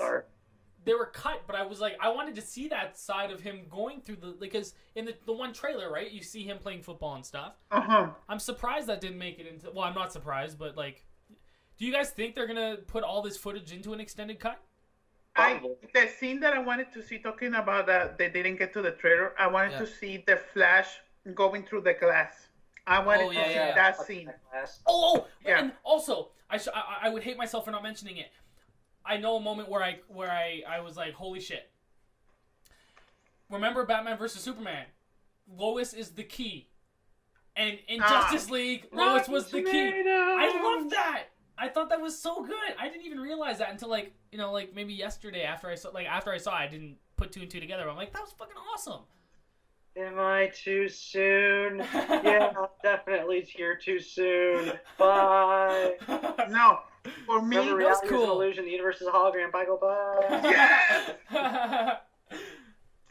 Talking about Billy, what you just said, Lois being the key. I had a joke when I saw the movie. When Lois shows up, I was like, "Is she gonna do the Black Widow with the Hulk thing? Oh, is she gonna touch the Superman and say, "The big guy, sun's going down"? Yes. Stop saying that. That was my thinking when I was seeing the movie. I didn't think about she was the key. I was like, is she gonna sing something, or she's gonna, like you said about Captain America, she's gonna touch her peg or something, or maybe give him a hand job? And I was like, okay, I remember everything. The fact she doesn't sit on his face in front of everybody shows a lot of restraint. And also, she is beautiful. And also, redheads are the best, man. Yes. Redhead women are just. There was a couple scenes with Amy Adams, and like she was like the emotion she was bringing in her face. Actually, did you guys cry during the scene when Martha sees Superman again? I bawled my eyes out. I didn't cry, but I was like, yeah, my mom would probably react the same way. That's what hit me. Actually, I'll make that my moment for the moments like you guys were mentioning earlier. When I saw that scene and they were gonna go, oh, you called mom, and he's like, thank you. And when she appeared, I was in so much tears. I was like, it reminded me really of like if I had died, it brought all those thoughts to me. Like, oh my god, if I were to die and my mom knew that and all this shit, like it just affected me so much. So that could be my scene. That was awesome. I love that. I thought that was a really good touch of humanity they had in the film. Well, I didn't cry in that scene, but that was a good scene. Talking about reshoots, I think I'm one of the few. I think I haven't heard no one in the internet say this, but Amy Adams, I think they reshot something with her. There's a scene. Well, they did. I only saw when Superman appears. I only saw like the first part of it when she's talking with Martha Wayne in like an office. Martha Kent. Martha Wayne. Said Martha Wayne. Her hair is like more brighter. Is it? And there's some scene that her hair is like Amy Adams' darker red hair. I never do this. I never noticed that. She might have just gotten it done. I don't know, but I noticed that. What you're saying? Yeah. I don't know. The only other thing I kind of wanted to mention, and we didn't go really into it, but I think we should. Other thing they cut. I was really wondering what the hell Alfred was saying in the trailer. Like, oh, he knew you were gonna show up. Oh, they filmed that just waiting for that scene. I was waiting for that scene. Alfred is awesome. Every line he said, I wanted to laugh. I'm like, damn, Alfred is savage. Just as Batman he too. Is. Jeremy Irons is just also just incredible. I mean, he's Scar for me. He will always be Scar, but he's a good Alfred.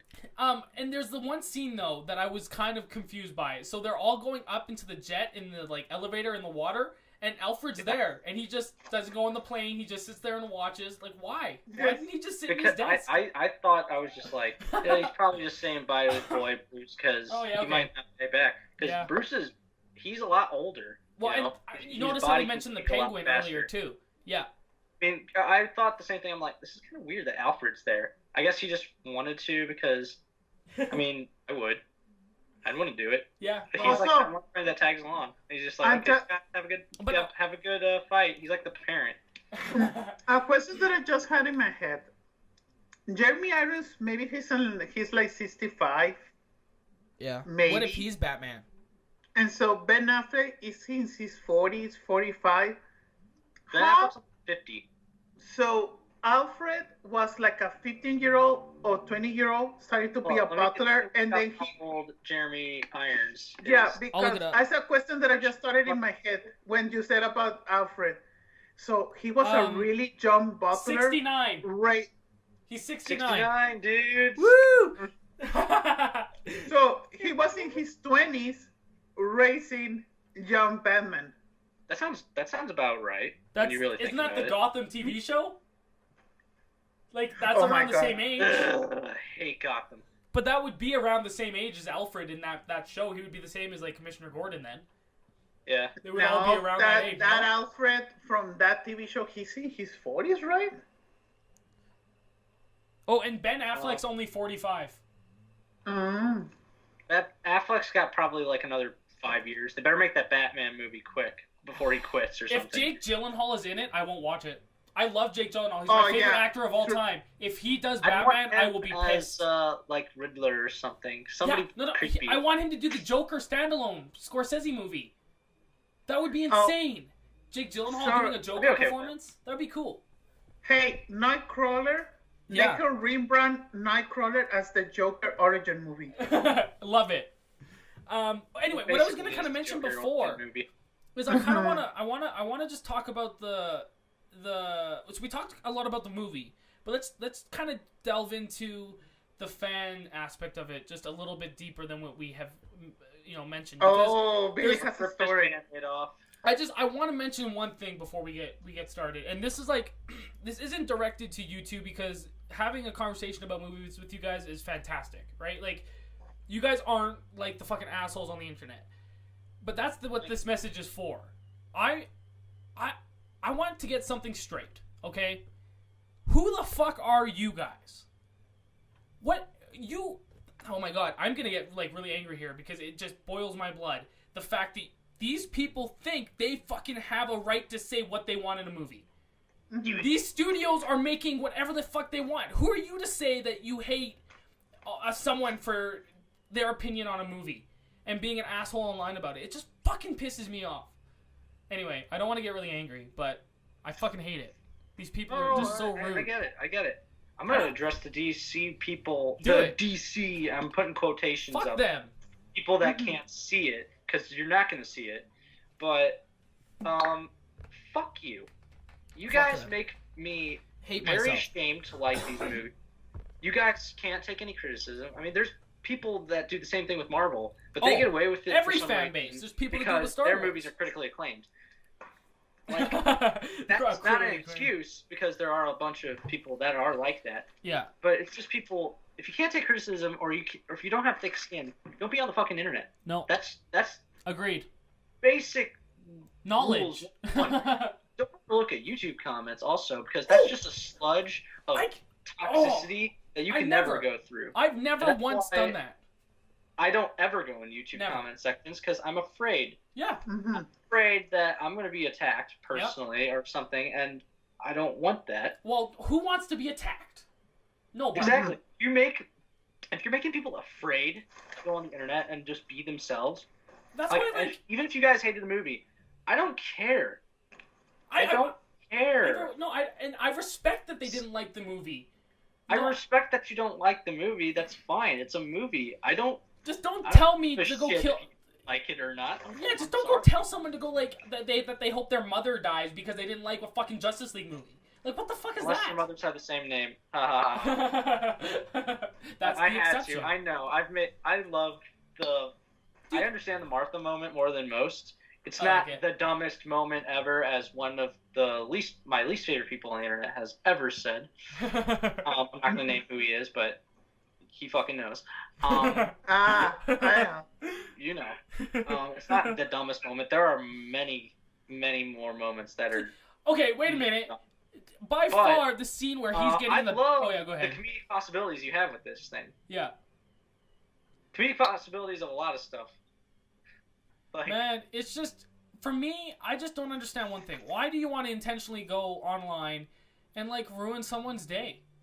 Why doesn't everyone have the same mindset as like, if we're all happy and getting along, things will be a lot better. And I mean, that's just a world thing. Because everyone's on the fucking attack lately. Everyone's so on the extreme. And exactly. And it's just like, can we just all for once try to like support, respect and just be thankful for one another? Because, there's people like, do you think there's people there's people on this planet that they've never seen a Justice League movie because they're living in a fucking rock.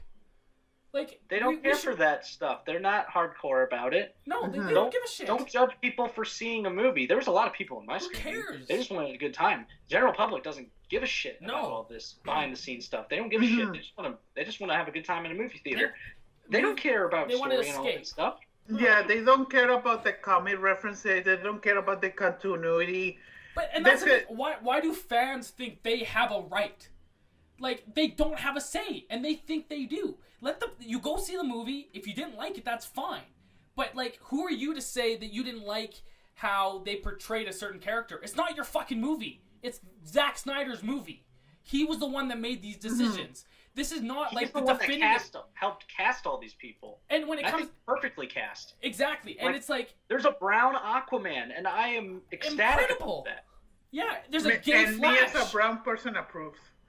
I mean, like, when you really think about it, he is like a Polynesian Samoan Hawaiian, or a Polynesian Hawaiian guy. A lot of the culture is based in, like, the ocean stuff. So that makes a lot of sense. And Aquaman's cool now. Yeah. Like, he's not like the Super Friends. And it's just, it really does. It just gets under my skin that people think they have the right to, like, Justice League will always be the Justice League. This is Zack Snyder's adaptation of Justice League. This is one guy's... taking the movies and the characters you love and doing his own thing with it. If you didn't like it, that's fine. But don't be fucking pissed and mad at people that do like it. This is just a different... Like, and maybe that's just my opinion, because when I go into things that were adapted... Like, I never would compare the Harry Potter movies to the Harry Potter books, because to me, the movies are the adaptation of the books. It's someone's, their vision going through with these characters. So it really just gets under my skin that there's those people that really want to force what they feel. And I guess that's just what passion does. We're all passionate about certain things. Can we all just be happy about it and get along for once? How about the fact that there's a Justice League movie at all? I was a 6-year-old kid. I would never have believed you that they would do this in live action. I always thought they would just keep with Superman and Batman, especially Batman. Exactly. It's just... Like, you can go back, like, for me 20 years ago. I would have never imagined, like, me 20 years ago, that I was going to see in the future a Spider-Man trilogy that I love, seeing the Marvel Cinematic Universe, seeing the X-Men movies, seeing the DC movies. And when I saw Justice League, and I know that Billy was commenting on our group chat, but... I was the same thing. I felt like a kid watching Justice League, because I smiled like a kid when Superman showed up finally, and like saying Superman things like, I will save them. And I was like, oh, I'm here. And I was like, yes, He's a dork. Yes. He was. Definitely. And it's just, Superman, though. He can get away with that. Yeah. Yeah. And still, like, talking about Supernatural, I still imagine Jensen Ackles as Superman, because he auditioned for Man of Steel. They all did. Yeah. Manganiello did. I think Matt Bomer did. Yeah. Like, I did. I auditioned. I didn't make it. He's wanted to do this for a while, because he auditioned for Superman Flyboy along with Brandon Routh, Abrams project. John Schnepp said that he saw his audition tape and it was really good, and you can see why. Yeah. I'm talking about a smile. I know I like Henry Cavill. I didn't like him as much as first in Man of Steel, but I like it with time. Because I really like Man of Steel. I think Billy said the smartest thing today when he said that when you watch Man of Steel, it really sets up a story arc for Superman. And I think that's true. Film arc. Exactly. And I think that was awesome. I agree with that 100%. Yeah, because technically it's the trilogy. That's an arc. That's true. I mean, sure, they didn't develop it as much as we all hoped, but it's there. You know, the basis of it is there. Yeah. So, talking about Warner Bros., I will flip and then reference something about Supernatural, or like an Impala shows up in the next movies. I will flip. Yeah, Shazam. Billy Batson steals a car and it's Baby from Supernatural. and then Dean shots him in the head. That to happen? Billy Batson, man, that character was made for me. Powers of Superman. That's magic. And when you say a magic word, he turns into a super buff, like rock. He's got a bunch of superpowers, and he's essentially a magic-based Superman. Yeah, it's amazing. Yeah. It's a lot of fun. And then he gets his family into it. He has a pet tiger. There's a lot of magic. Black Adam's not, like, he's one of his biggest adversaries. I'm excited. He's not his main adversary, but he's big. Like, Shazam is also going to be a lot of fun. Even though I just realized the next two DC films are going to be directed by horror directors that both one of them created The Conjuring, the second one created a Conjuring prequel spin-off with Annabelle Creation, which is another great movie. Yeah, I agree. Talking about horror, I know that Jordan Peele will not do it right now, but imagine a Jordan Peele Marvel or DC movie in a few years. Wow. I don't know what property he would do. Ghost Rider. Like Ryan Coogler is doing Black Panther. Yeah, that's amazing. Unfortunately, I feel like it's going to get neutered by some of the rules. Yeah. I want the directors that they pick to have their stamps. Like, I wanted a Scott Derrickson Doctor Strange to feel like a Scott Derrickson one. It's not to me. Talking about horror, Michael Dougherty from Krampus and Trick or Treat, that would be interesting for a DC movie. After he makes but after Godzilla. Yeah. It will be... Hey, he can make Green Lantern. Like it, yeah. Yeah.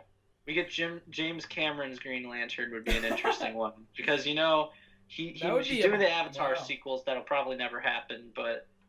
hey, our kids will see it. Yeah, if I have it. Oh my god. If we're all alive. Yeah. He's alive. Talking about a dark joke, imagine in 10, 15 years with our kids, I was like, what are we gonna watch today? The number 15 Star Wars spinoff, Avatar 4, or Marvel The Avengers zombie movie? Oh my god, I'd love that. That would be the only options. Yeah. And no. Justice League reboot number 3.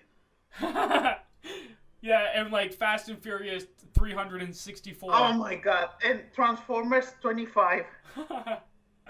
And Fantastic Beasts 10, because I love Harry Potter, but Fantastic Beasts was so disappointing. We've kind of moved on, but very, very quickly, let's end the Justice League talk with Billy. Give us your score.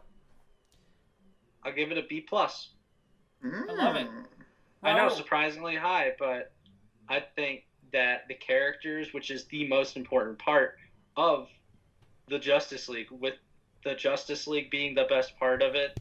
Yeah, there's a lot of issues, as a lot of films have issues. But like I said, and that was my last act is very generic when you think about it. But seeing all these characters, it's the characters that are the best part, and they were just so good that I had a blast. I had just as much fun in this as I had with Thor Ragnarok. Oh yeah, for me, I'd give it. Ooh, right now I'm gonna give it a 3 out of 5, so 60%. Is that a C? That's. I think. I'm gonna give it that for now, but that's a good. I want to see it again. I'm gonna see it one more time in theaters just to like secure my thoughts on it. But right now I'll give it that a C.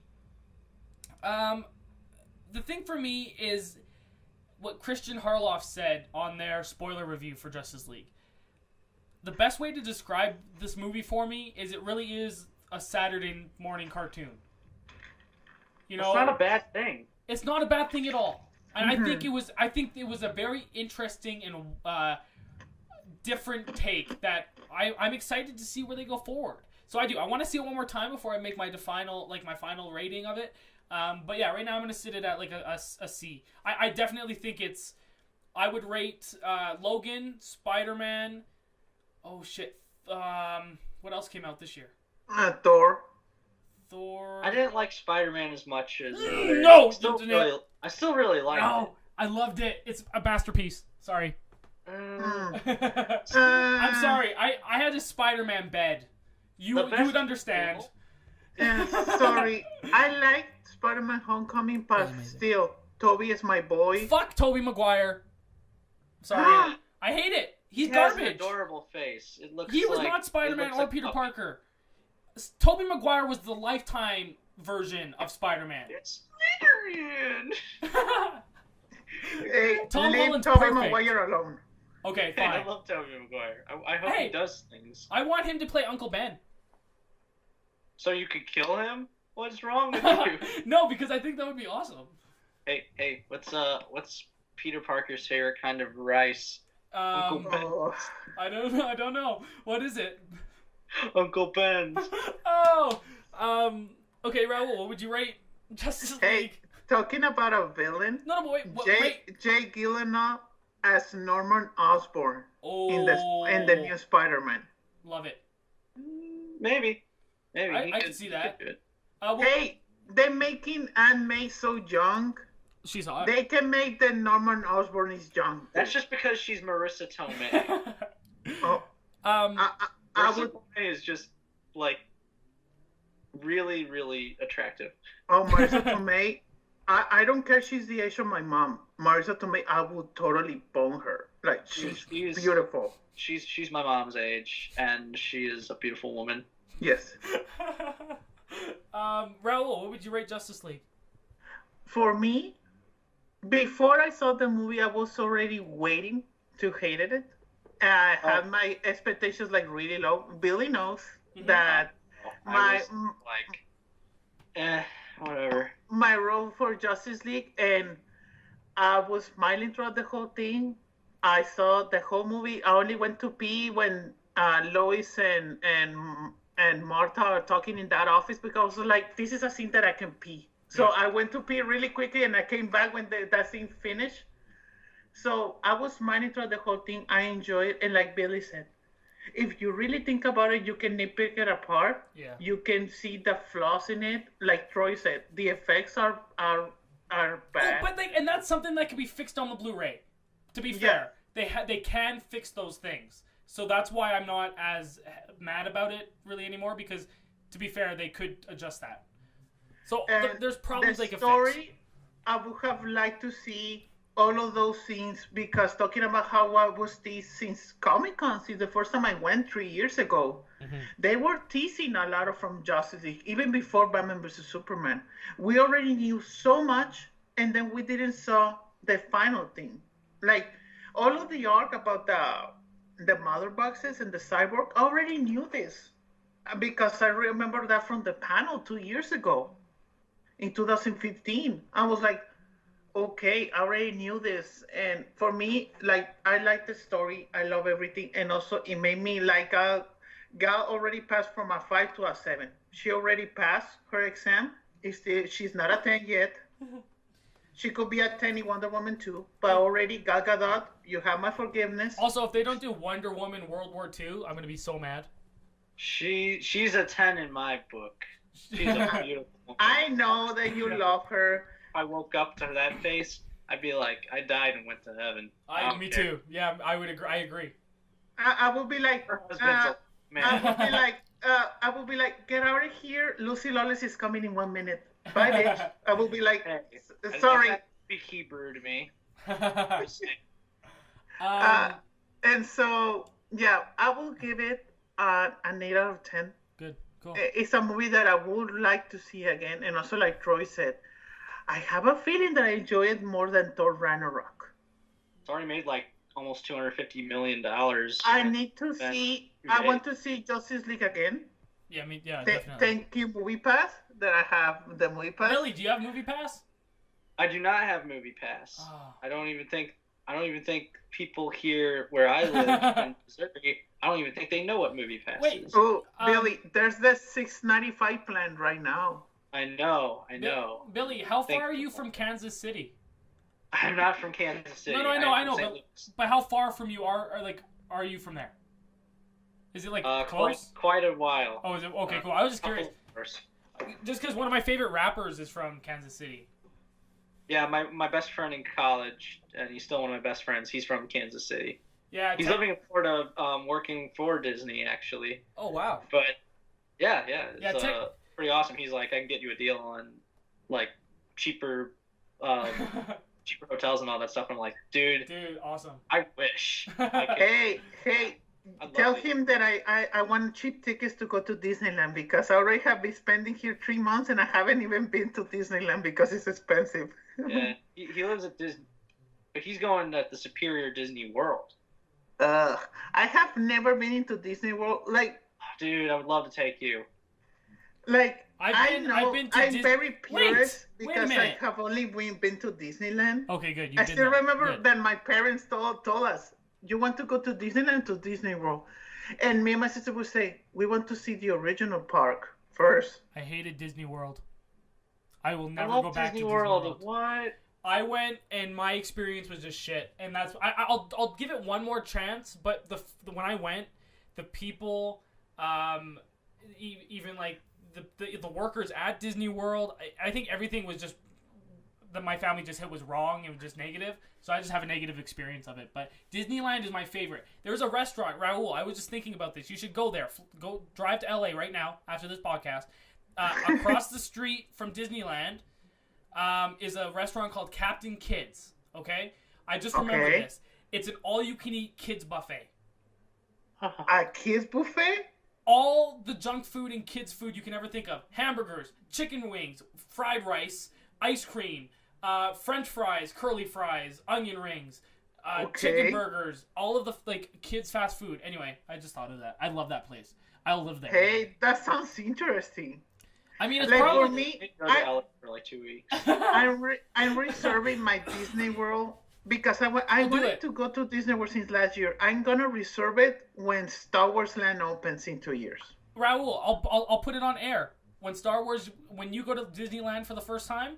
I will be there by your side. The Monday show takes on Disneyland. We'll do it because I want to go to Star Wars Land so bad. Yeah, I think they're gonna open it at the same time in 2019. They're gonna open Disneyland and Disney World. Oh, amazing! And so, talking about Disney World, I think also Ken Nasser told me that Star Wars Celebration is gonna be in Disney World in 2019. Gonna be in Disney World. And so, for me, when he said that, I was like, hey, that sounds interesting because I have never been to Star Wars Celebration. Yeah, to be in Star Wars Celebration and then seeing Star Wars Land getting open, that's the perfect trip. Yeah, I agree. Yeah. Speaking of Ken, I just want to say, just him and Grace, that makes me just so happy. Oh, Gren? Is that confirmed? Yeah, it makes me grin just because, yeah, Ken, you deserve it, buddy. He does. You deserve a good woman like Grace. You know who doesn't deserve it? Nick Mundy. Fuck that guy. Sorry, I had to say it. Nick Mundy just is very pisses cynical. Me off. I know. If he ever sees this, then he'll unfollow me. I love the guy, but yeah, I think he hates me right now. Dude, he had a fight with me because I said I'd watch Usual Suspects again. Oh. I also think that he hates me too because that's another thing that I will say after we record. Yeah, man. Oh, I can get it's a scoop that I have. Although his wife is very much better than he is. Oh my gosh. She's such a good artist. Her art is amazing. And her animation. Yeah. Monday is awesome. Oh my god. And I like Nick's dad. Nick's dad's pretty great. Dennis is the man. He's great. I'm just really missing Monday Night Raw now. Now I'm thinking about it. I loved that show so much when it was on. Yeah, for me, talking about recalling what you said, Troy, that's the other thing that I hate, like talking about critics. They feel like, especially with Dan, I saw his review like 2 days ago. I love Dan before seeing so Justice much, League. yeah. and you can hear in his voice that I'm afraid of what word I'm gonna say next. It's a shame because I don't know how the DC fanboys are gonna kill me. He even said this on a thread in Twitter. He's like, if it seems like I'm choosing my words carefully, it's because I am. Yeah. Mm-hmm. Because he is not. Because he's like, I was threatened. Well, he said because I had given something, and look it up in his Twitter. He doesn't tweet often, but when he does, it's important. And he said that he chooses his words carefully, and he takes this very seriously. Also, well, and that's the thing, and Raul, we haven't really talked about it, but I mean, this is a great way to mention it. I want to just go on record and say, I think what Screen Junkies has done the last little bit is very respectful and very, they've been doing everything right, I think. Especially if you look at who's on their shows, the variety of people and genders. They're doing very, very, it's going to be a slow build, of course, because we were all really hurt. Some obviously more than others. It's going to be a slow build, but I think they're Dan and all of them have the right thing in mind, and I just love all those guys so much. And it sucks that they have to be dealing with shit behind the scenes and now being threatened and shit online because their opinion on a movie. I just kind of mentioned that. Yeah, and so we need to talking about finishing Justice League coming to a segue. We're gonna do my recap because I watched some TV shows, but we need to say this first because I was a little sad seeing the box office news. Yeah. Well, do you know what we predicted? I'm sad and worried. I'm not worried. I'm not worried because I know a lot of people that want to see it and are going to see it, but they just can't right now because it's tough. Thanksgiving is coming up on Thursday, so everybody is very busy. Black Friday, but they're like, yeah, we're gonna just go see Justice League. I bet you. Although Coco is going to be some competition because that might bring in more of a family crowd. Who knows? But yeah, I'm not. Again, it's already made almost $250 million on the second day. Well, worldwide. Talking about box office, we could skip to that section for our predictions. I predicted that Justice League was going to make $145 million, and Raul predicted it was going to make $160. So we were nowhere near. I was just hoping it would crack $100 million, but I knew that the very negative word of mouth, cynical people were not going to do it. Because the reception of the past few movies has not helped. Yeah, that's true. I'm not worried, though. Honestly, has it opened up in China yet? I believe it may have. I don't know. Do we know what I should have pulled this up. I'm curious what the actual worldwide is right now on Justice League. It's 231. Oh, 281 is what I got on box office mojo. Worldwide of 281, a budget of, I think, what was the budget? 300 million is what was estimated? Yeah. Estimated, yeah. So it's already almost made back its money. It hasn't yet, but it's made 281, which I mean... And you need to add, let's say, 100 or 150 for the marketing. Yeah. I want it to at least make over 800 million. Ooh. If it can do that, then... I think that might be tough. Yeah, I know. Shit, I'm just thinking about that. I mean, Blu-rays aren't going to make that much money. Well, you'd be surprised. Power Rangers made a lot of its money back due to DVD sales. Well, that's awesome. I'm happy that it did. But it still didn't get the sequel. We don't know yet. We don't know. But probably not going to be. I really like the Power Rangers. Well, what do you, talking about box office predictions, we are obviously all wrong. What do you guys think about next week? Quickly, what do you guys think Coco's gonna make? That's a hard one because I was talking with someone about this, and I was like, with Coco, Mexicans, we are very unpredictable, especially here in the United States. A Mexican family paying $15-$20 per person and bringing the kids for only one movie. maybe I hope that a lot of Mexican families are saving just for Coco and not seeing Justice League. I just hope the wall doesn't get built. Yeah, and also I hope that Disney. I hope there's a Donald Trump scene that There's maybe a Donald he's the Trump devil. scene? Is that confirmed? No. Oh. I would have thought that was amazing, though.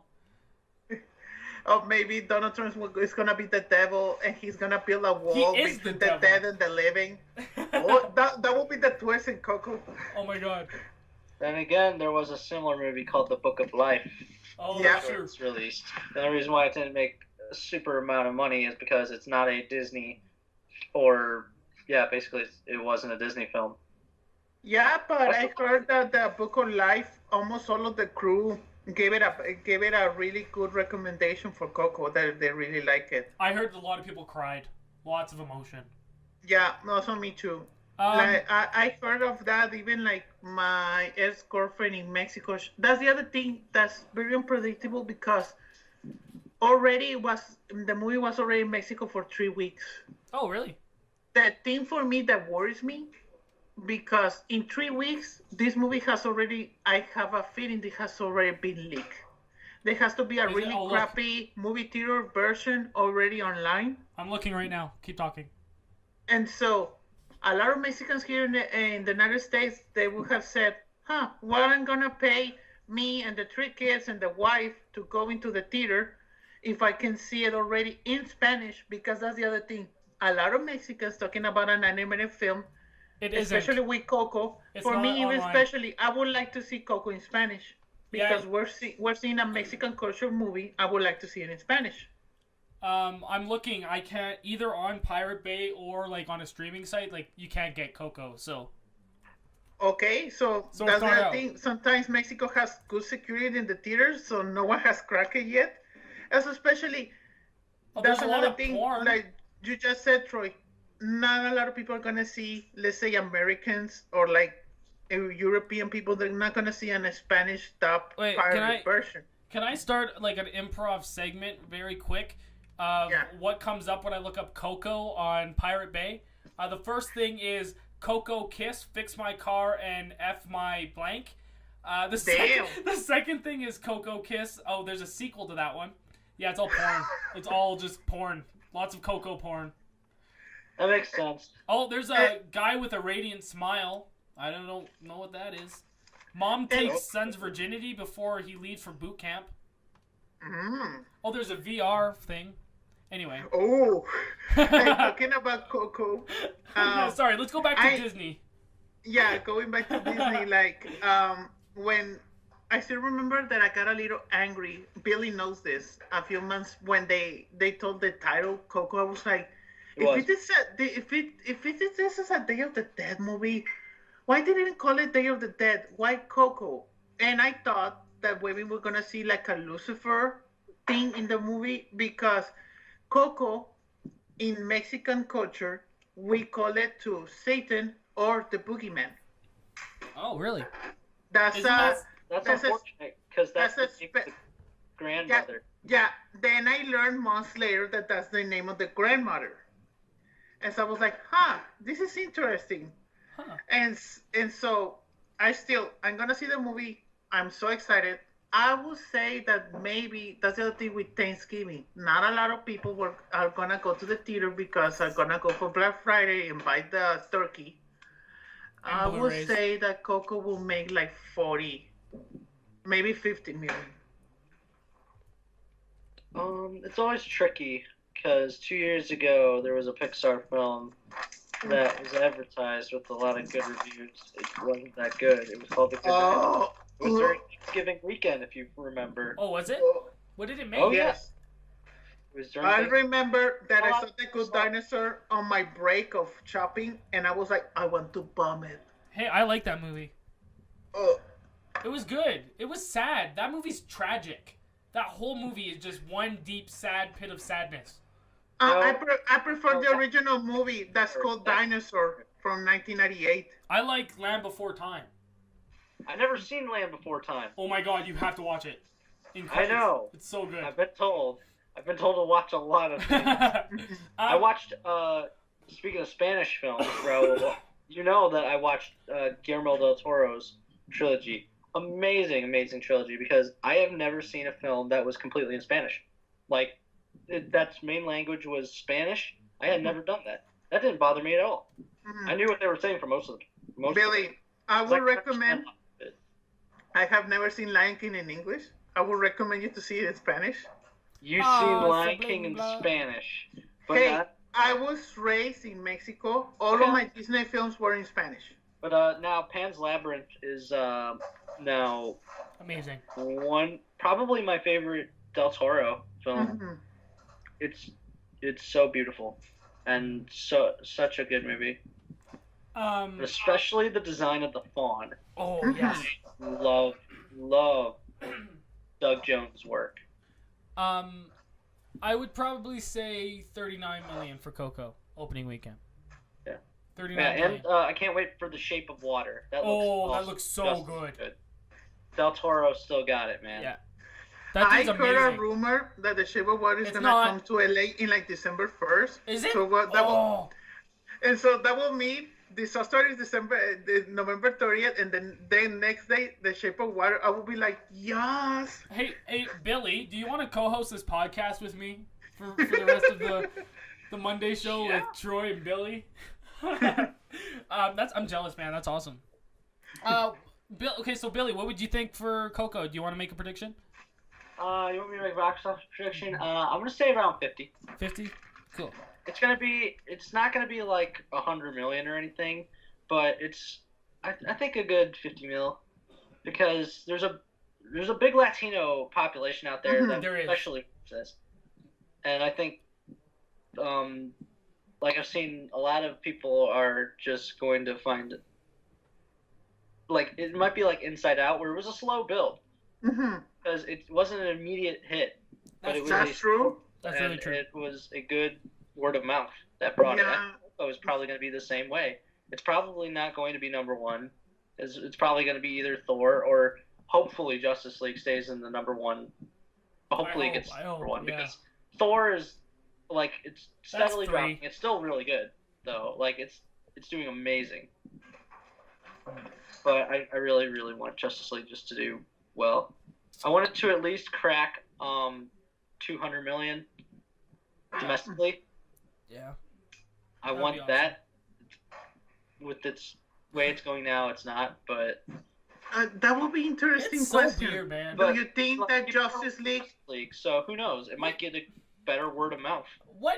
I swear, when Donald Trump became president, we became like in an alternate universe where how does a Justice League movie not make the same as event? Like, that's insane, man. That's so weird. Movies are so unpredictable. Well, it's the same thing. Zootopia beat. How is a movie about animals be able to beat Batman and Superman in a movie? That's true. Like, no one predicted that Zootopia will be a massive hit. Well, also, it's kind of universal themes with like racism. Well, especially its themes of racism. And, wait, us Canadians don't know what that is. Yeah, Canadians don't know what being mean is either. That's true. Like, that's like massive amounts of like maple syrup or something. Hey, delicious. I should get a camera so you guys can see my pet moose. Recaps and rants with Raul Rodriguez.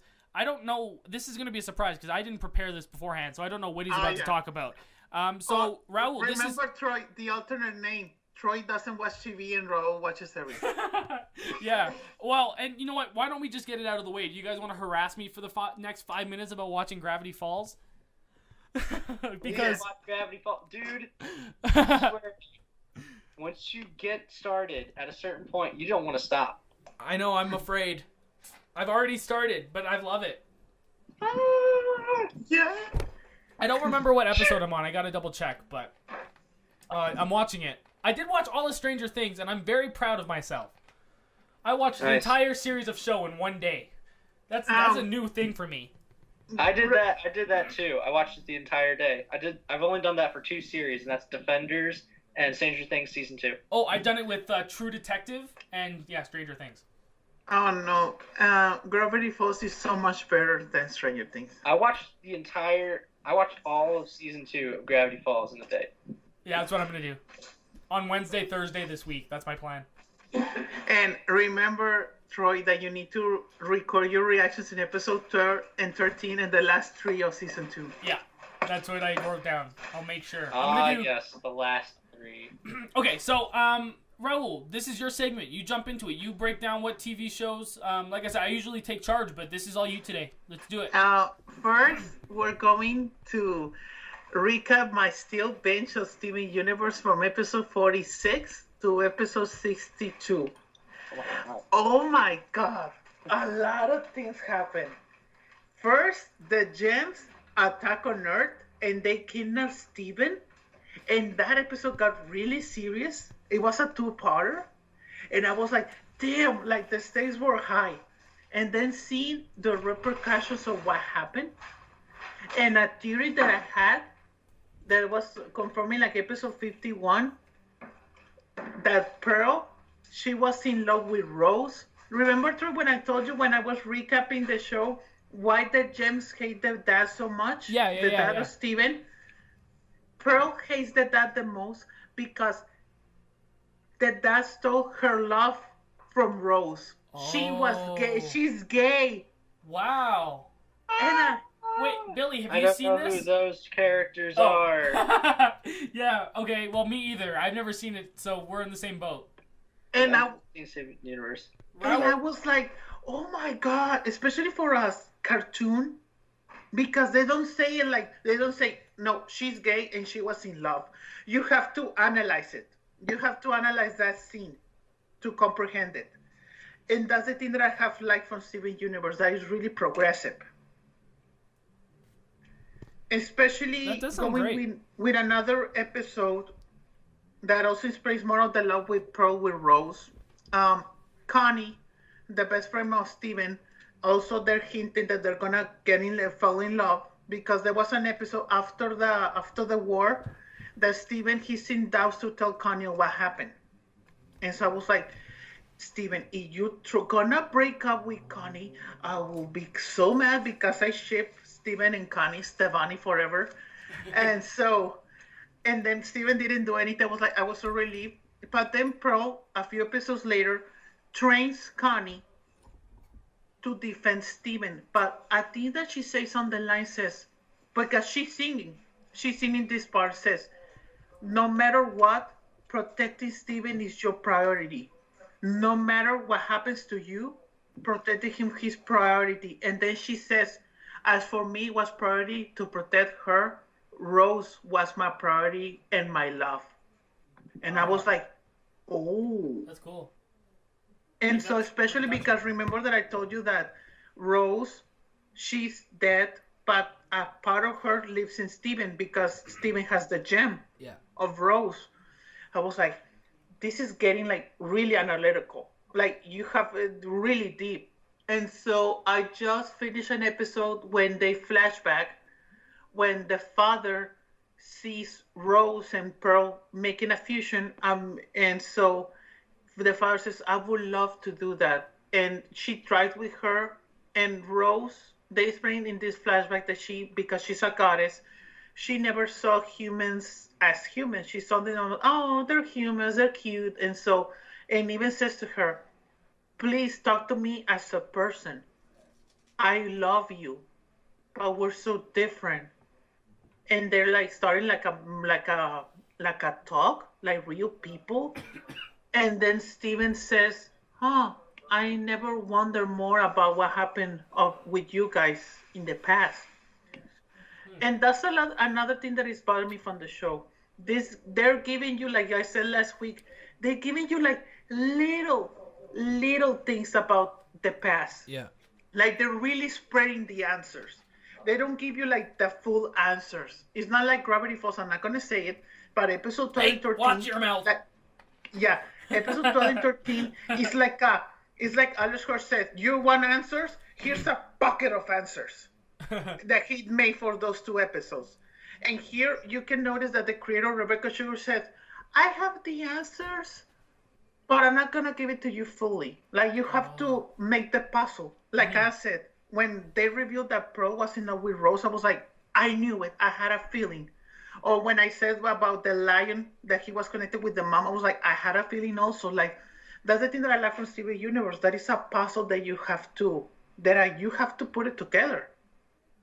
That's cool. Especially with the gems, because they're still teasing there's gonna be a war. And gems outrageous, like truly outrageous. and they teasing that another gems are gonna come to Earth to kill Steven. Oh damn! And I was like, shit. I'm so excited. I'm already like in episode 64, and I still have like 40 episodes on Hulu to stream, and then I need to search for the other 20 that are right now. I can send you them. I have a link. I'm sorry, so, Universe pretty easily. And so that's my recap, because not getting into much spoilers because Billy hasn't seen Steven Universe. Steven Universe is so good. All I know is that Steven Universe looks just like you. Yes. That's another reason. She's got the same hair.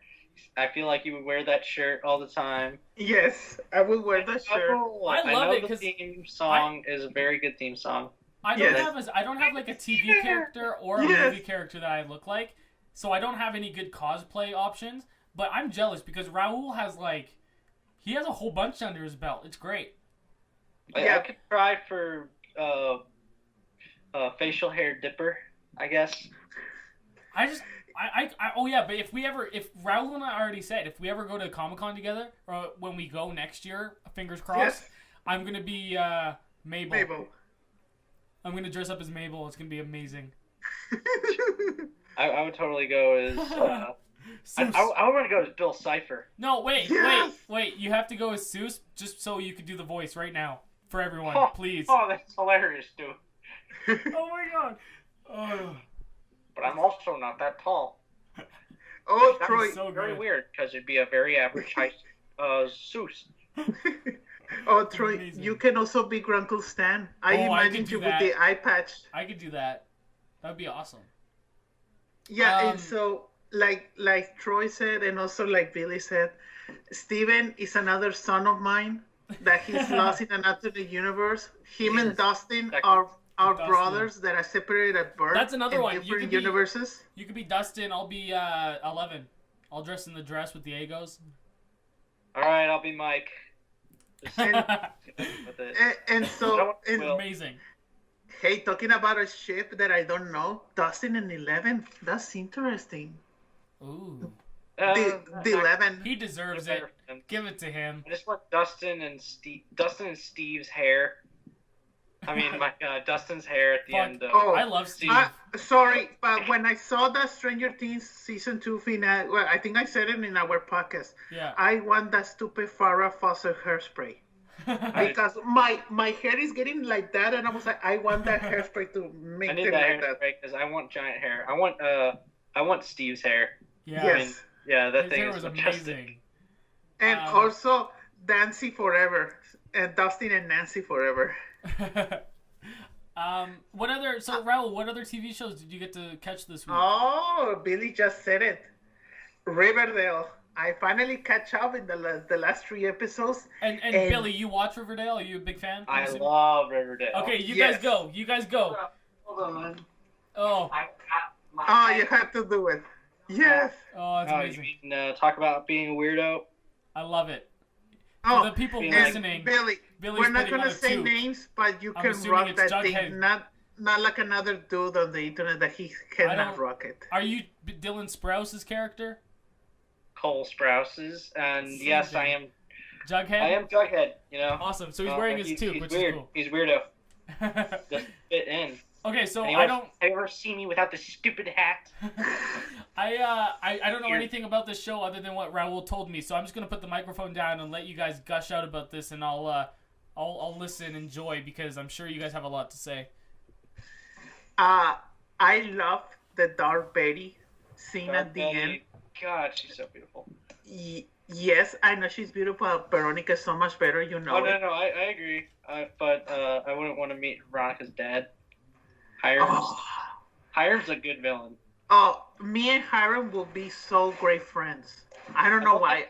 Consuelos as well, because he's literally been on soap operas his entire life. Mm-hmm. This is essentially a soap opera. Yes, technically Riverdale it can qualify as a soap opera. A lot of the shows on the CW can qualify as a soap opera. Yeah. Flash can qualify as a soap opera.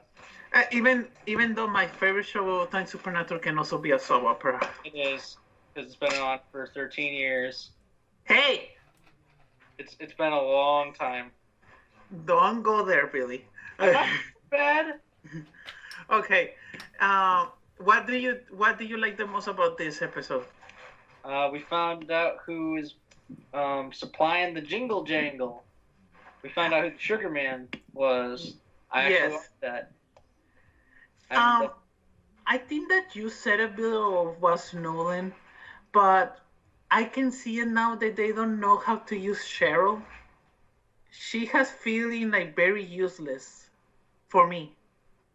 Well, they teased at the beginning of the season that she'd be like Norman Bates, but then it's like no.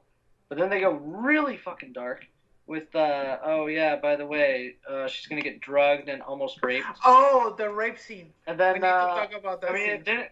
I forget since it was 2 weeks ago. If that. Yeah. Because Veronica and the Pussycat stop it, and I'm like, thank God. Hey, I like when Betty said the name of the guy, Nick. I don't remember the last name. I was like, that guy. She's damn. Betty, quickly said a name. I was like, Betty, I love you. I like Dark Betty. Of who the Black Hood is. It's pretty simple when you think about it. Hey, it's not the brother. I still have my theory. Are you sure? That is the uncle. I have a feeling that that's the uncle. I have a feeling that Betty's half uncle is the killer.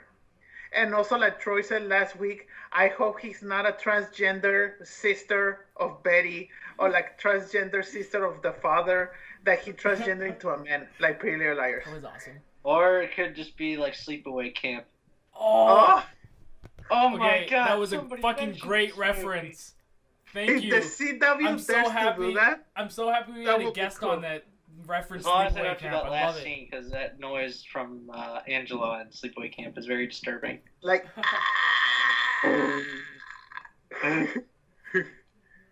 Oh God.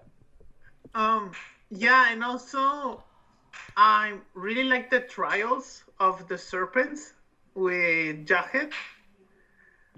They go full 1950s with a Grease style drag race. I'm like, yes, Grease. Are you kidding me? Hey, I wanted Betty to say, "How Phil is devoted to you." Yeah, Betty is definitely Olivia Newton-John in this scenario.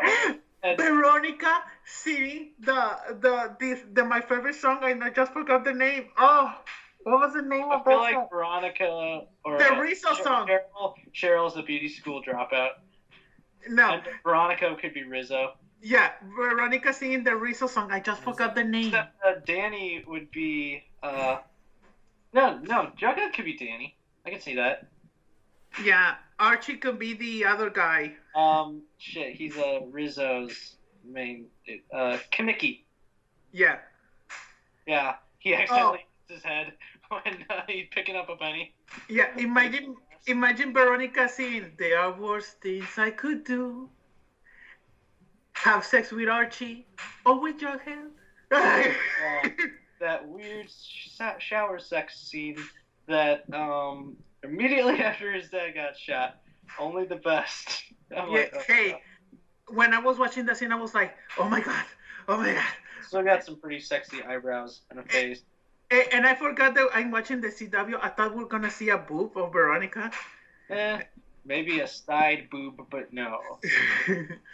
But I don't care. I already felt Veronica when I hugged her. I was like, that was enough for me. Yeah, by the way, you're welcome for that. Thank you, Billy. I always keep on track of that. I'm happy in St. Louis in February. Michael Rosenbaum's coming, and Sean Bean's also coming. That's going to be a big one. Because Sean Bean never does conventions, so this is going to be awesome. What's your guys' favorite member of the Wu-Tang Clan?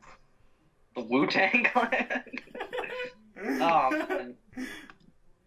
I'm very ignorant. What's the Wu-Tang Clan? It's a hip-hop group. Oh, Raul. I thought was a WWE reference. No. Method Man. Probably RZA.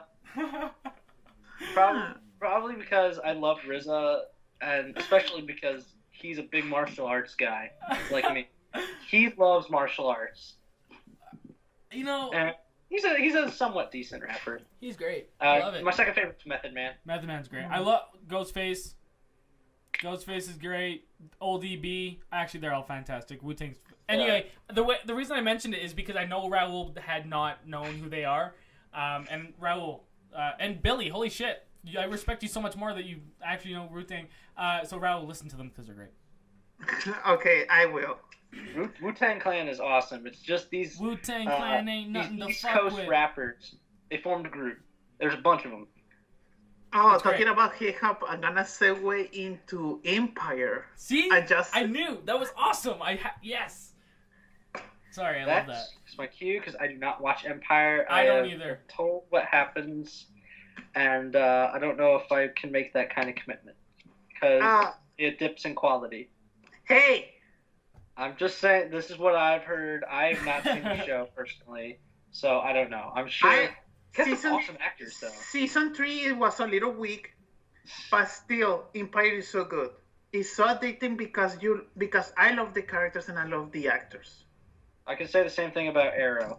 Season 3 was pretty weak, although Season 4 was also kind of weak.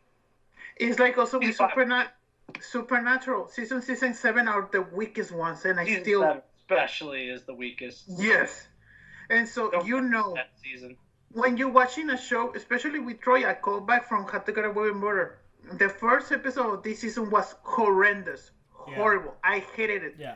But I just saw the finale, the mid-season finale, and it was so good. It kept me on the edge of my seat. Like that's the thing that I love from How to Get Away with Murder, especially with the baby scene. For ABC to make that kind of scene, applause, because the scene, I'm going to go back with Empire, but in How to Get Away with Murder, Carla Sousa, or Laurel, she noticed that she was hit on her belly, and so she started to bleed in an elevator. And so then Viola Davis, Annalise, notices that she's trapped in the elevator and tries to open it and sees her that she's already fainted, and she's like, you see the blood coming out of her. And then you hearing the cop saying, I don't know how the baby is said, how is it? I was like, and she's trying with her hand, because the elevator is closed, trying to reach the baby, getting out of her from Laurel, and trying to revive the baby, seeing the baby, a prosthetic baby that for me looked too real, inundated with blood, trying to get him alive. And I was like, damn. That was a scene that was the best scene that I have seen the whole season of all of the TV shows that I have seen this new season. Wow. That was a very real scene, especially with Viola Davis. That was a damn scene. Also, the drama was great. The reveals of what happened, because that's the other thing we had to get away with Murder. Like I told you, Troy, the first episode like to set up the new mystery, like the future, and right in the mid-season finale is always now you see the future played out. Yeah. And so cool. I'm happy that my boy Usher is still alive. They didn't kill him off. I was so happy. And then the reveal of who died at the end, I was like, that was a little unexpected. There was a random character, not a main character, but it still was very surprising the way that character died. And still, great mid-season finale. Going back to Empire, seeing Lucius finally getting his memory back and being the same evil bitch that he is. I love it so much. And especially now with Cookie saying, I don't know if you still Lucius. And I'm like, I'm back, baby. Especially at the end it says, now I'm going to get blood on my hands, because he's going to get revenge of Cosby's wife, that she's the mother of the Creed guy in Creed. And I was like, yes, Lucius is back. And that was Empire. Wow. I want to watch the show so much. Like, it sounds so great. Oh, Empire But is Billy's the best. like, I don't know now. If he says like it gets shit at points, I don't know.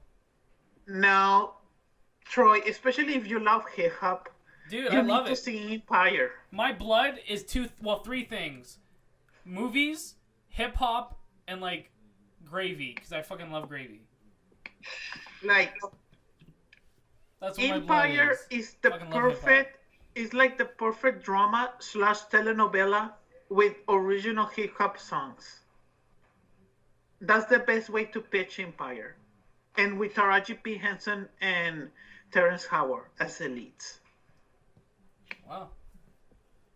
And what's that's the only TV that I watched this week because I forget that I need to catch in another No, show dude, because well, I want to we're busy, finish right? TV Universe. Yeah, no, that's cool. Billy, did you see any TV shows this week you want to talk about? I've been trying to catch up on a lot of stuff. I mostly watch a lot of the CW stuff. I watch Star Wars Rebels. I'm trying to catch up with that. They keep releasing like 2 episodes at a time, and it's getting. Hey, don't give me spoilers. I haven't catch up on Star Wars Rebels yet. I know, and it's its last season. It's really sad, but it's getting really good. And I've never seen that either. Well, I don't watch a lot. I actually watched the DuckTales. Oh, is that reboot any good? series I want to see that one. That looks Pretty good. interesting. so far. I like the cast. They're on a break till December, but DuckTales. they got some. What's the theme song? I don't remember. Hey, DuckTales, I saw parts of the pilot. It's very similar to Gravity Falls. Yeah, some of the course it aspects, is. like Webby, is sometimes very similar. Yeah. Scrooge is great. Donald's a part of it. Huey, Dewey, and Louie are also pretty good. Like everything's great.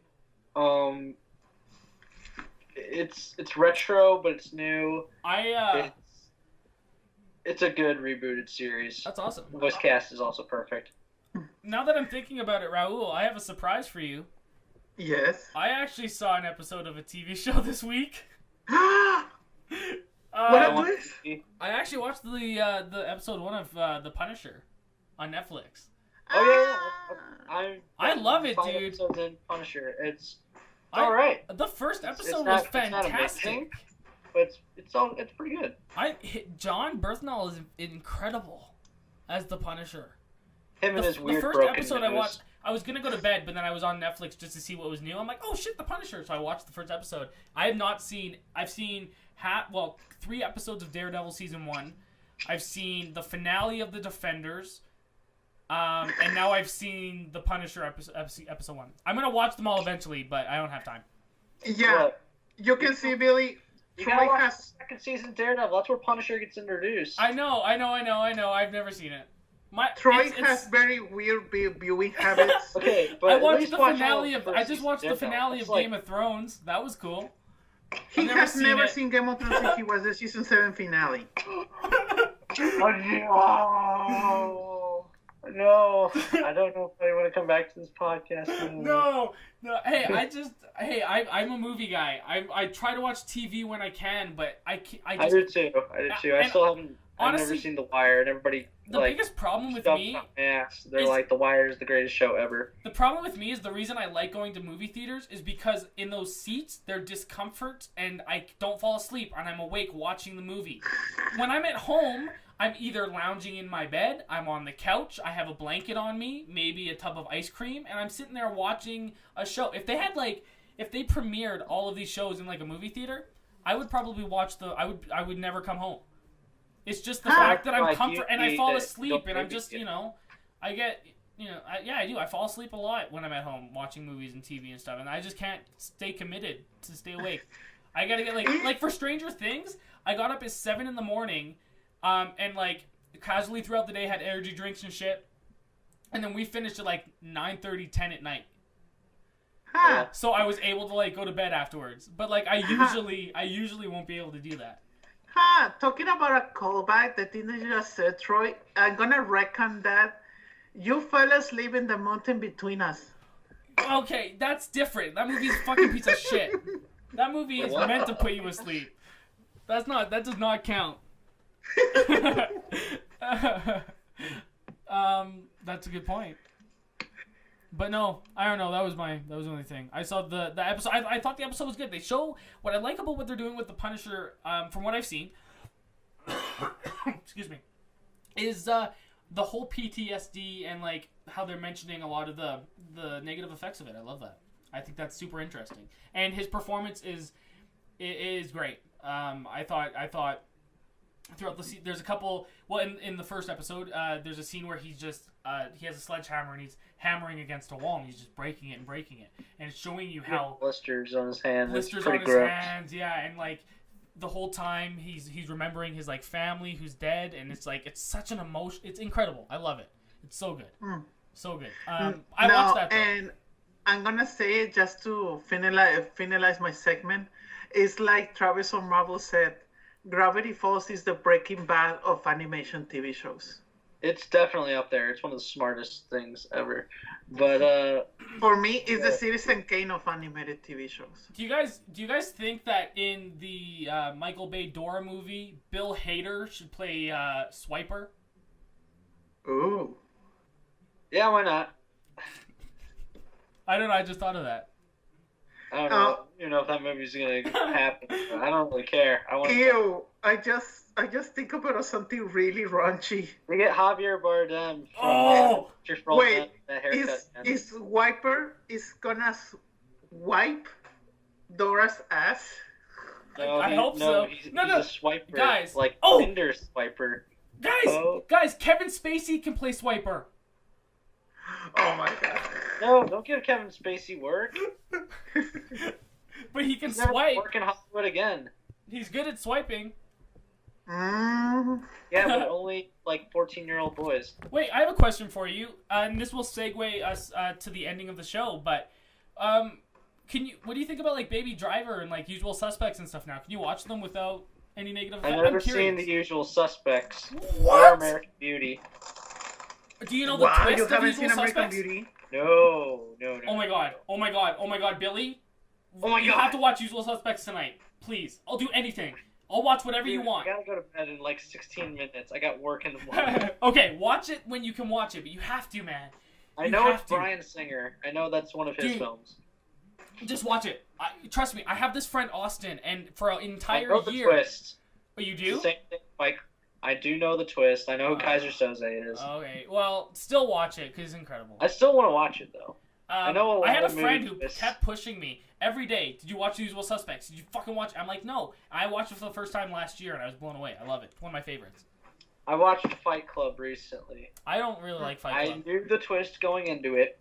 I knew that, spoiler alert, for like a 20-year-old movie, 25-year-old movie. I it knew was that Bruce Tyler Willis. He was a Durden ghost. narrated for the same person. Yeah. Because you never see them, or they do very weird things in the movie as well. And it's actually really, really clever. Yeah. Talking about Billy, a first time watch before we finish. What do you think about In the Mouth of Madness? Have you seen it? Pretty interesting. I think Sam Neill was using his real accent, his real New Zealand accent. Yeah, that was cool. And that was nice and refreshing. Because he doesn't have to put on a Alan Grant voice. Mm-hmm. But I knew you'd love it because it has a twist that only you would imagine. I'm like, yeah, this is Raul. Billy, did Yes. It was John Carpenter. It doesn't really feel like a John Carpenter film. Did you see Raul's pitch for his remake of the show or the movie? No, you can tell me that later. Yeah, I'll send you the link. Yeah, Bill Russo's also pretty good. I like Ben Barnes. Yeah. But no, it was great. Oh, I'm sure I like it. Yeah, for me, I love In the Mouth of Madness so much, and like you said, that's a twist that only Raul is love so much. Like, I would do the Denis Villeneuve thing. I would say I'm the only one that can remake it or make a sequel of In the Mouth of Madness. I don't want anyone else to fuck it up. I will say the same comment. Well, would you tell John Carpenter that if you ever met him? John Carpenter is gonna love. I've met John Carpenter. He's a very, very nice man in real life. Yeah. Met John Carpenter, really? I have a record signed. I have the original Halloween record signed by John Carpenter. That's Yeah. awesome. Dude, okay, this is a side note. I'll take some pictures and I'll show you. But yeah, I have a bunch of movie props and shit. It's pretty. Oh great. no, I believe you. It's just that's awesome. I have like Yeah, we have all the Jason masks signed by all the Jasons. We have a bunch of cool shit. I'll show you because it's really. Do you like horror movies? Oh. Oh, I love horror movies. Okay, I good. just watched a bunch of them, a lot of famous ones the first time. The Omen might be one of my new favorites love ever. The Omen. But then Omen's again, so I good. love Richard Donner. Yeah. So obviously, obviously. Superman, Yeah. Goonies, all that. I love Richard Donner, and that was like And The the Omen, last right? famous one I need to see from him because he's made like 3 really famous ones. Mr. That way. Because all the Lethal Weapon There's a films. new guest. Hello, random person in Raul's thing. Sorry. Okay. And so, yeah, like, In the Man is one of my favorite movies of all time. Like, I would do the Denis Villeneuve thing. Yeah. I already imagine myself in like 5 or 10 years. I will say in Comic-Con, I will be the only one that I can make it, and didn't want anyone else to Well, fuck it you up. know what? He might be in He'd do Comic-Con because Halloween. the Halloween reboot written by Danny McBride and David Gordon Green. Holy fucking Oh my shit. God. Holy shit, I cannot wait. With Jamie Lee Curtis in it. That's the thing that intrigues me. I'm like, No, No. what Okay. excites me is that it's gonna take place after they're retconning all the Halloween movies. It just means we're gonna keep getting more Halloween movies, and I'm really excited. Hopefully it does Well, well in box office. no, I think it's like one last time because like No, well, it takes place Jamie Lee after Curtis one. doesn't do these for paychecks. Well, Yeah. She only signs on like yeah, but I think they she can signs still on. do That's the a really good franchise. sign. Oh, talking about something that I'm excited for Comic-Con, if it happens, I will make even a 50-hour line to see a glass trailer in Oh Comic-Con. shit, that'll be good. A glass panel. I bet you, will actually, flip. Raul, I bet you they will. Look at the timing of it, right? I would totally want to date Anya Taylor-Joy. I'm just saying. Oh my god, dude, that's my crush right now. Holy shit, she's incredible. My crush has always been Anna Kendrick. Oh, If she's I good. could date one woman in Hollywood, it would probably Oh be. my god. I date Yes. Harvey Weinstein. That's not Emma Fife. I'm sorry, Raul. Oh, don't worry. Grab Anna Kendrick and I can grab Emma. Hey, if I was 10 Um, years older and lived in LA, I would totally ask her on a date. I'm just saying I would probably do that. Let's give me. Maybe have a beer or something. Holy shit, guys. Yeah, that'd be awesome. This has been incredible. This episode has gone off the rails. It's been amazing. It's been almost 3 hours. Yes. Billy, And thank I you. remember that we said that we're gonna make a shorter episode and we're never gonna do. Hey, I'm sorry. Sometimes it just happens, but no, Billy, thank you so much for coming on. You're welcome anytime. Fantastic. Thank you so much. And also, we keep teasing, but I'm sure of it No. that our Gravity Falls episode is gonna be like 7 hours long. It's going to be 7 hours long, and it's coming out next Thursday, because I'll have it finished by then. We'll record it, us three. So you can expect Billy back then, because, yeah, he's going to be there. Next Thursday's Thanksgiving. Is it? Well, we can maybe push the day back. No, it's this Thursday, but I gotta We'll check figure the it out. schedule, but yeah, I will make time. Well, no, we'll plan it around when Billy can do it, because he has to be there. Yeah, because Okay. we Whenever it need comes Billy. out, but it's We soon. need Billy as Zeus Yeah. commenting on Gravity Falls. That would be so meta. My almost working on Uncle Stan, and I feel like if I had like a giant like megaphone or something, maybe Bill Cipher, because that's fun to. Being Bill Cipher is just like so fun to do. I don't know Yes. how far you've gotten, but when you meet Bill, Oh, Yeah, don't say No. anything. Don't say anything. Don't say anything. Billy, can you do Gideon? Lil Giddy. Wait, yeah, Billy, can you do Gideon and outro the podcast? So everyone, you can find God, I hate me. being put on the spot. You guys can find me on Twitter and Instagram at Troy Loxton. Raul, you can find him at Raul Vader RDZ on Twitter, Yes. on Instagram, everywhere. Billy, you can find him on Twitter at BBusterBill. Is that what it is, right? And that's what's right, y'all. And Lil Gideon. Oh, great thought. and take it away. Exit us out. Close it out. All right, y'all. Just have a good night now, and be sure to watch me, Lil Gideon. And Mystery Shack will be mine, same as Mabel. Yes. right, peace out, everyone.